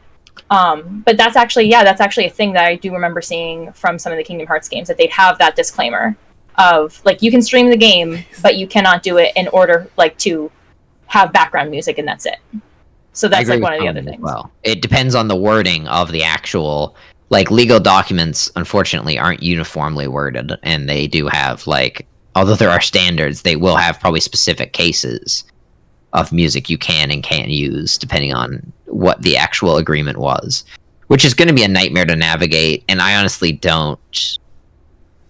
I think it's bad, and I think it's bad for some specific people, but I actually don't think it'll be bad as for like it's terrible for Just Dance streamers, and it's a nightmare for IRL streamers. And it's even, it's probably tangly for some for streamers who play music in the background of their streams. But honestly, I think most of the streamers I know will probably find themselves relatively unaffected. I think so too. I mean, especially for some of the smaller ones, it is just unfortunate for some of the ones that this is going to really affect. Because for some of them, like, like for only ones that are like, okay, I have a few clips with with some music, and I guess that's not as bad. But for some of them, like what Melly said, who have built their careers on this, like especially for some of the other music streamers, also, it's unfortunate. Like the ones that aren't doing just it's tragic, their own music. I think what's unfortunate though is that Twitch really, again, like hasn't really given clear guidelines or next steps. They haven't. Other than delete everything, which that delete can be devastating to just delete 4 or 5 years like of content from the channel just like because something might happen. Like I think they have to clarify, are they gonna support? Are they gonna protect? Or are they really gonna stick by this 3 strikes and you're out thing? And what are the parameters of that? Because like I think it's unfortunate that you're probably gonna have like thousands of people deleting thousands of clips, and then if there's no penalty or anything that ultimately comes out of this, then you just have lost all that content for no reason. Yes. Yeah, I agree. And the thing is, we're also. I don't know. I'm not a lawyer by any means. I've never been to law school, but I also know that we're in an interesting situation, because what people don't realize is like we actually make a profit off of this, right? Like most people on Twitch, right? You're on Twitch for a little while, and then eventually you hit affiliate, and then you get some money, and how much money depends on a variety of factors. Yes. But like, when you start making money, you become legally responsible to a certain extent for things that you otherwise sometimes aren't legally responsible for.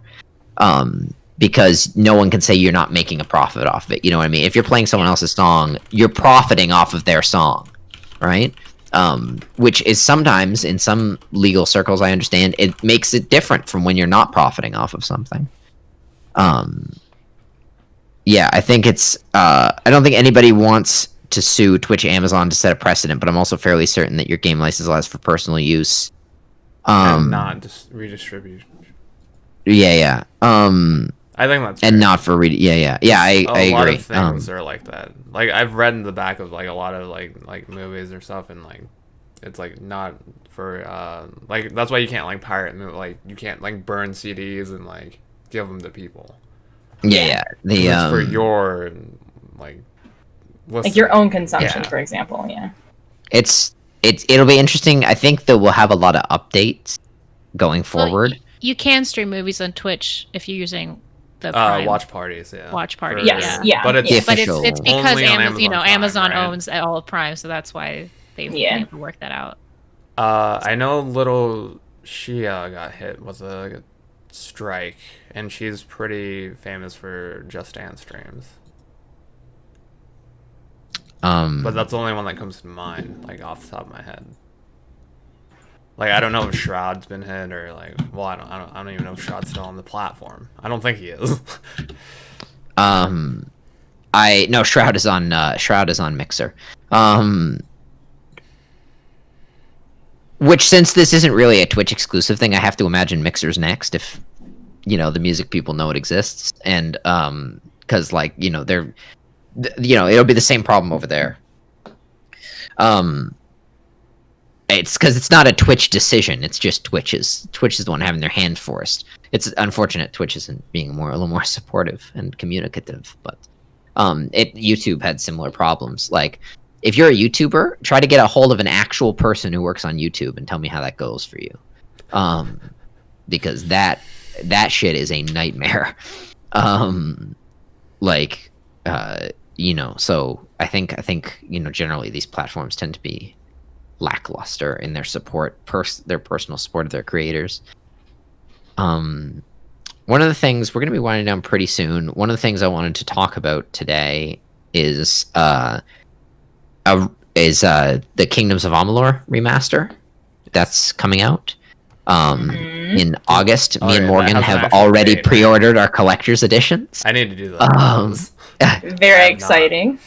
So for those who don't know, Kingdoms of Amalur was a open world Western RPG in 2013. At the beginning of 2012, which was probably which wasn't a great time to release the open world. It was February. February of 2012. It's February. So the game is nothing like Skyrim in terms of its actual gameplay mechanics or look or anything like that, but it was close to Skyrim in release date, and you may think, well, that's probably one of the reasons it didn't sell very well. And you've only got the tip of the iceberg on the countless reasons Kingdoms of Amalur didn't sell very well. None of which have to do with the quality of the game. Basically, everything that could have screwed that game screwed it, including bankruptcy and questionable use of taxpayer money. But the thing that did not screw the game was the gameplay. The game was actually phenomenal. And it was one of those games that was actually the people who played it really liked it. I remember it got great reviews. Unfortunately, it had a rather sort of frustrating review from Yahtzee of Zero Punctuation. I'm not saying it was a bad review. I'm just saying that that review led to some misconceptions, I think, about the game. But largely the reviews were very good. It had the best combat I've ever had of an open world Western RPG. Yahtzee's rough on every game. I agree. that's not what I mean in this case, though. I don't mean he was hard on the game. I mean, he described the game as baby's first Skyrim, and I think that's a fundamental misunderstanding of the game, a fundamental serious misunderstanding. And I talked to some Yahtzee fans who were like, "Oh, it's just Skyrim for kids," and that like really misunderstands. To be honest, too, like Monster Hunter is like Dark Souls. Like it's not, but.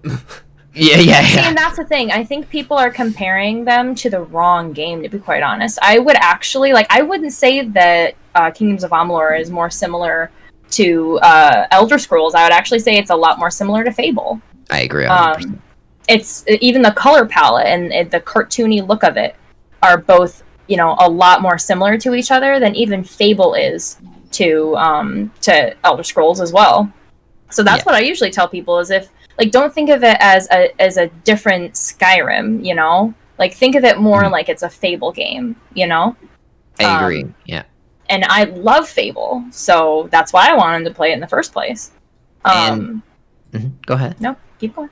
I think I do think Skyrim was a part of the reason that because people were busy with Skyrim. I think Skyrim took up a lot of the time people might have spent playing this because Skyrim is such a massive game and people loved it. Of course, it's famously beloved. It's so beloved they remade it on all your favorite kitchen appliances every single time. And yeah, exactly. But Skyrim Alexa. Yeah. All the cheese. But I think truthfully, the standout for me about the game, like Morgan says, it has that great art style, the Fable art style. It has a lot of depth. R.A. Salvatore worked on the universe. And the lore actually is very good too. The lore is very good. The standout for me will always, as a mechanics focused player, the combat is so fluid. I couldn't believe it. How in Skyrim combat you sort of in Skyrim your character moves a bit like a tow truck almost, right? You sort of feel a little bit slow and awkward. But the combat in Kingdoms of Amalur was quick and had dodge mechanic, a good dodge mechanic. You use the chakra things and it always looked really nice. Yeah. And I was like, ooh. Yeah, exactly. Being able to switch between the two weapons too, I always thought was really neat. And that's why, not just with the weapons, with the way you were with the magic, the setting of the game and the look of the game just felt much more like Fable to me. Yeah. Which was another reason why I liked it so much too. The story was really interesting. The lore, if Tater were here right now, she'd be going on and screaming lore stone. I'm telling you. Yeah, it's true. Yeah. I remember that, yeah. Every single time. Yeah. Yeah, I streamed all of that game, and Tater was so happy about the lore stones, right? There's so much that you can do in it, and to be quite honest, I would actually love to see Melly play this game, or at least try it out. Me too. Because I think she'd actually really enjoy it. I'm open to it. Especially as someone who's never played Skyrim, and then go and eventually play Skyrim afterward. Yeah, exactly. I think Melly actually, I think that she'd be very much into the Elder Scrolls. I would like to see her play Fable and Kingdoms of Amalur, though, because I think that I'd like to see which one she kind of resonates more. Because, for me, I resonate more with Kingdoms of Amalur and Fable more than I do Elder Scrolls. So, I think Melly would actually be the same way. That's my, and I say that as someone who's been trying to peer pressure Melly to play Skyrim basically since we met. It'll happen. I've been in the mood to play something like that. So, the lore. I know, because I know you beat Final Fantasy VII remake on hard. She needs to fill that void. Are you still going to keep going with Dead Space on Saturdays, or do you think you're going to keep going, maybe play Dead Space a little bit more often, or are you going to figure out a different game? I don't know. Obviously with Last of Us 2 coming out, I'm going to be playing that. I do want to have another game going. I'm not really sure kind of what to do next, so I'm going to be figuring that out. But I think once I get through Last of Us 2, then I'll be kind of looking at other games. I do own Fable, actually. I was gifted it a while back. Yeah, because Tater gave it to you, right? Yeah. Fable Anniversary? Mm-hmm. So I've been in the mood to play something fantasy-esque. So that'll probably be happening after June, maybe between Last of Us 2 and Ghost of Tsushima. It'd be really cool actually watching a Fable stream. I'm not trying to push you in a certain direction, but I think it would be kind of fun watching you play that. Yeah. Morgan, the precedent has already been set. No one's gonna beat me for peer pressuring Melly. Everybody can say whatever they want. I'm sure it'll be fine. Oh my god. The remake comes out in August for anybody who wants to play. It's Coming out August so quick, 12th? yeah. Yeah. I think so. It was. Oh, no, I think it might have been the 18th, maybe. Like the development rights were Such actually a like the short studio window from announcing it to like to it existing. Yeah, to it being Yeah. released. It's like, Especially since we've all been sitting here, like the game came out in 2012. The studio went bankrupt, and then THQ Nordic bought the development rights. But since EA owned the publishing rights, I was like, well, nothing's ever happening with this. 18th. And August 18th. Okay, yeah. And then they were like, it got leaked that it was coming out. They were like, yeah, you got us. It's coming out. I think I that was happens like- quite often too, because I think the same thing happened with Persona 4 Golden, because it got leaked. Yeah. My brother sent me a thing about it. He's like, "This came from a very legitimate leaker.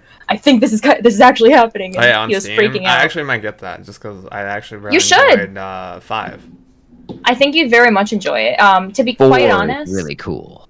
4 is really cool. It's definitely a little bit different because Persona 5 really revamped it, but I think you'd like it even just because Persona 4 is actually a little bit more challenging. It's a little bit harder, so I think you'd enjoy it.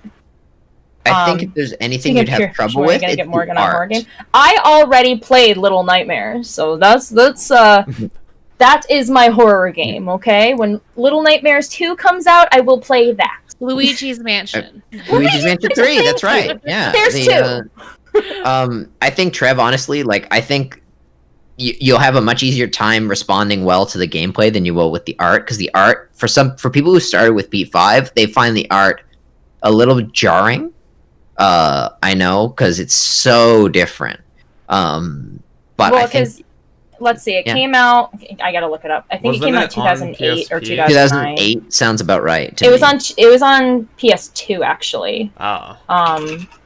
Didn't they give me- release it for PSP though? One of them They came I out think on they PSP. did. I think they might have done that.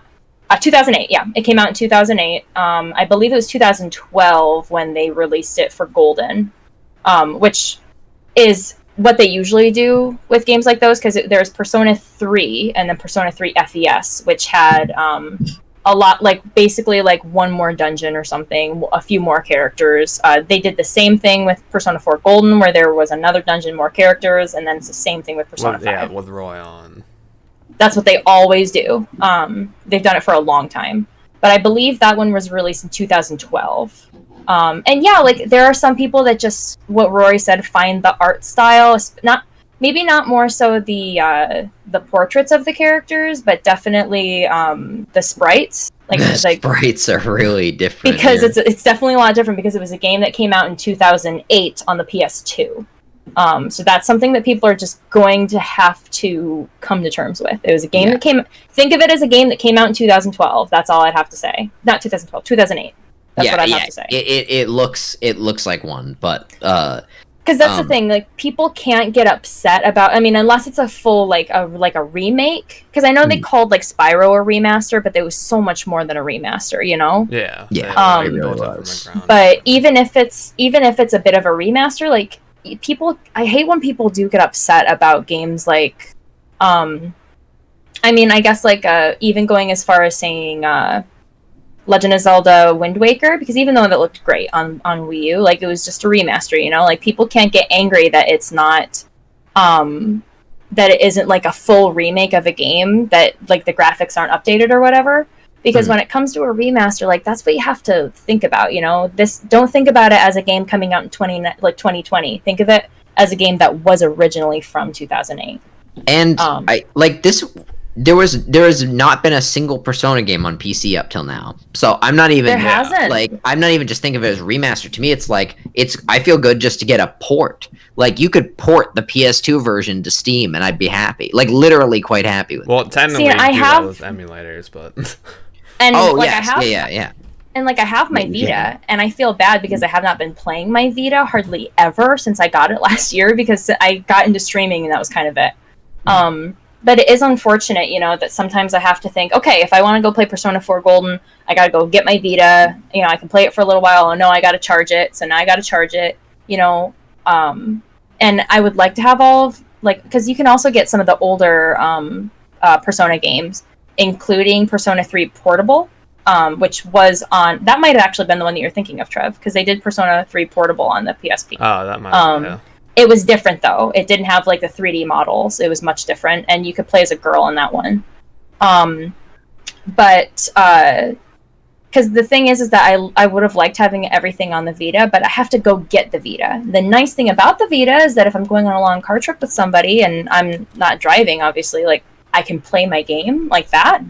But it would be so much nicer if I can just sit at my PC and, you know, maybe watch a stream and also play on my monitor, you know? Like, I like that a lot better. Unless it's coming out on Switch, because I also like the Switch idea, but yeah. So, we're going to be doing a raid momentarily. Real quick though, I was gonna ask you this about the Kingdoms of Amalur. Oh, fire away. What do you want out of this? Is it a remaster or is it a remake? It's a remaster.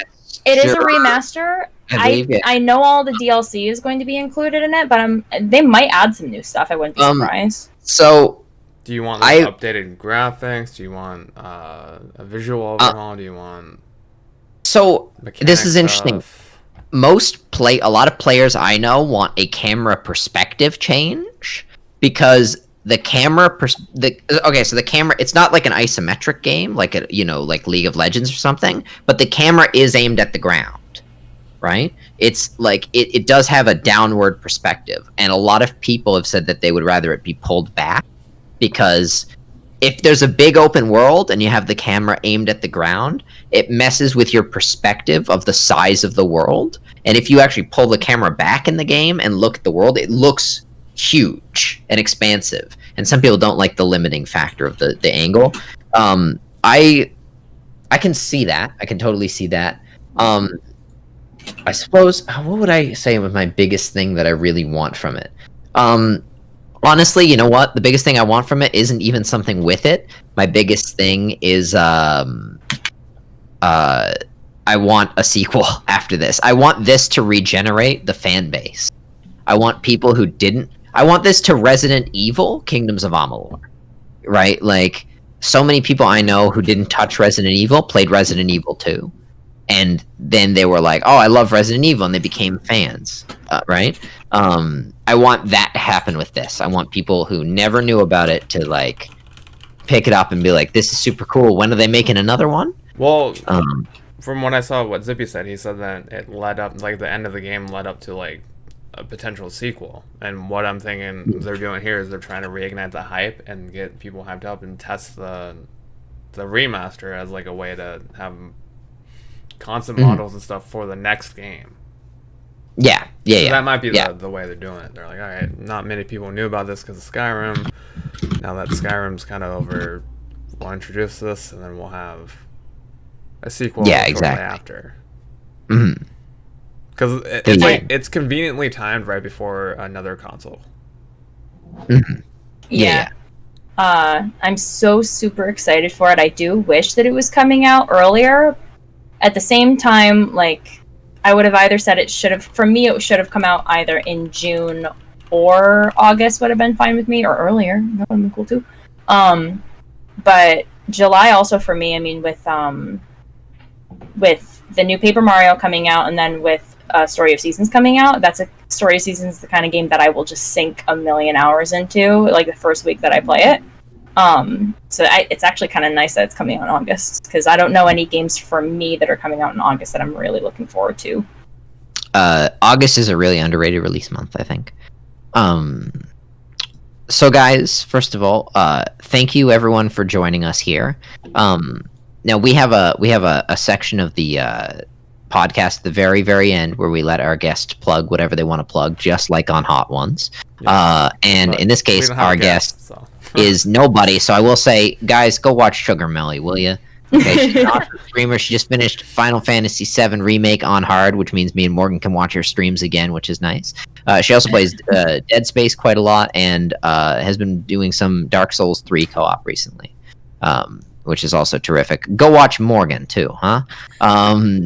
She does a lot of JRPGs. She's been making her way through Eternal Sonata, which is it's quite a long game from a perspective of someone who doesn't play JRPGs. weird but I hands. understand it very. No, they don't. Trev thinks the characters have weird hands. It's a really cool musical themed JRPG. It's a lot of fun. Go watch Trev, okay, and do it right now. All right, Trev. Every Saturday Fight Nights streams our fighting game tournaments.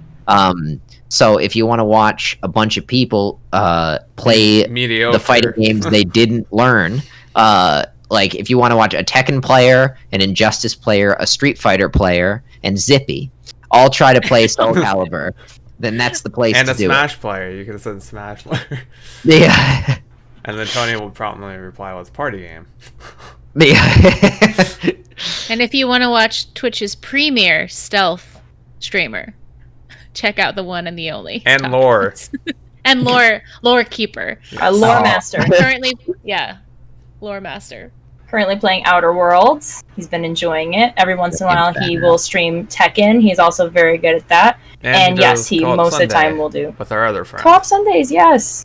And Thursdays. Co-op Thursdays. Oh, yeah. We've actually been taking a stealth break lately because of natural light. I'm not kidding. Natural light means I can't play Mark of the Ninja during the day because there's so much glare. I was gonna say you can play Spider-Man now, but you don't. That's why we haven't streamed a stealth game in like a week and a half. Hey, Spider-Man. Yeah, that soun's like a good idea. He doesn't have his PS4 though. I don't have a PS4 here. Borrow your dad's. I will send you my other one. The one that's just sitting downstairs, not doing anything. Thank you guys for joining us, guys. We're rating someone who's really awesome. We're rating Lissa, who is a friend of Morgan's, but also a friend of all of us and a friend of the show, and soon to be a friend of yours.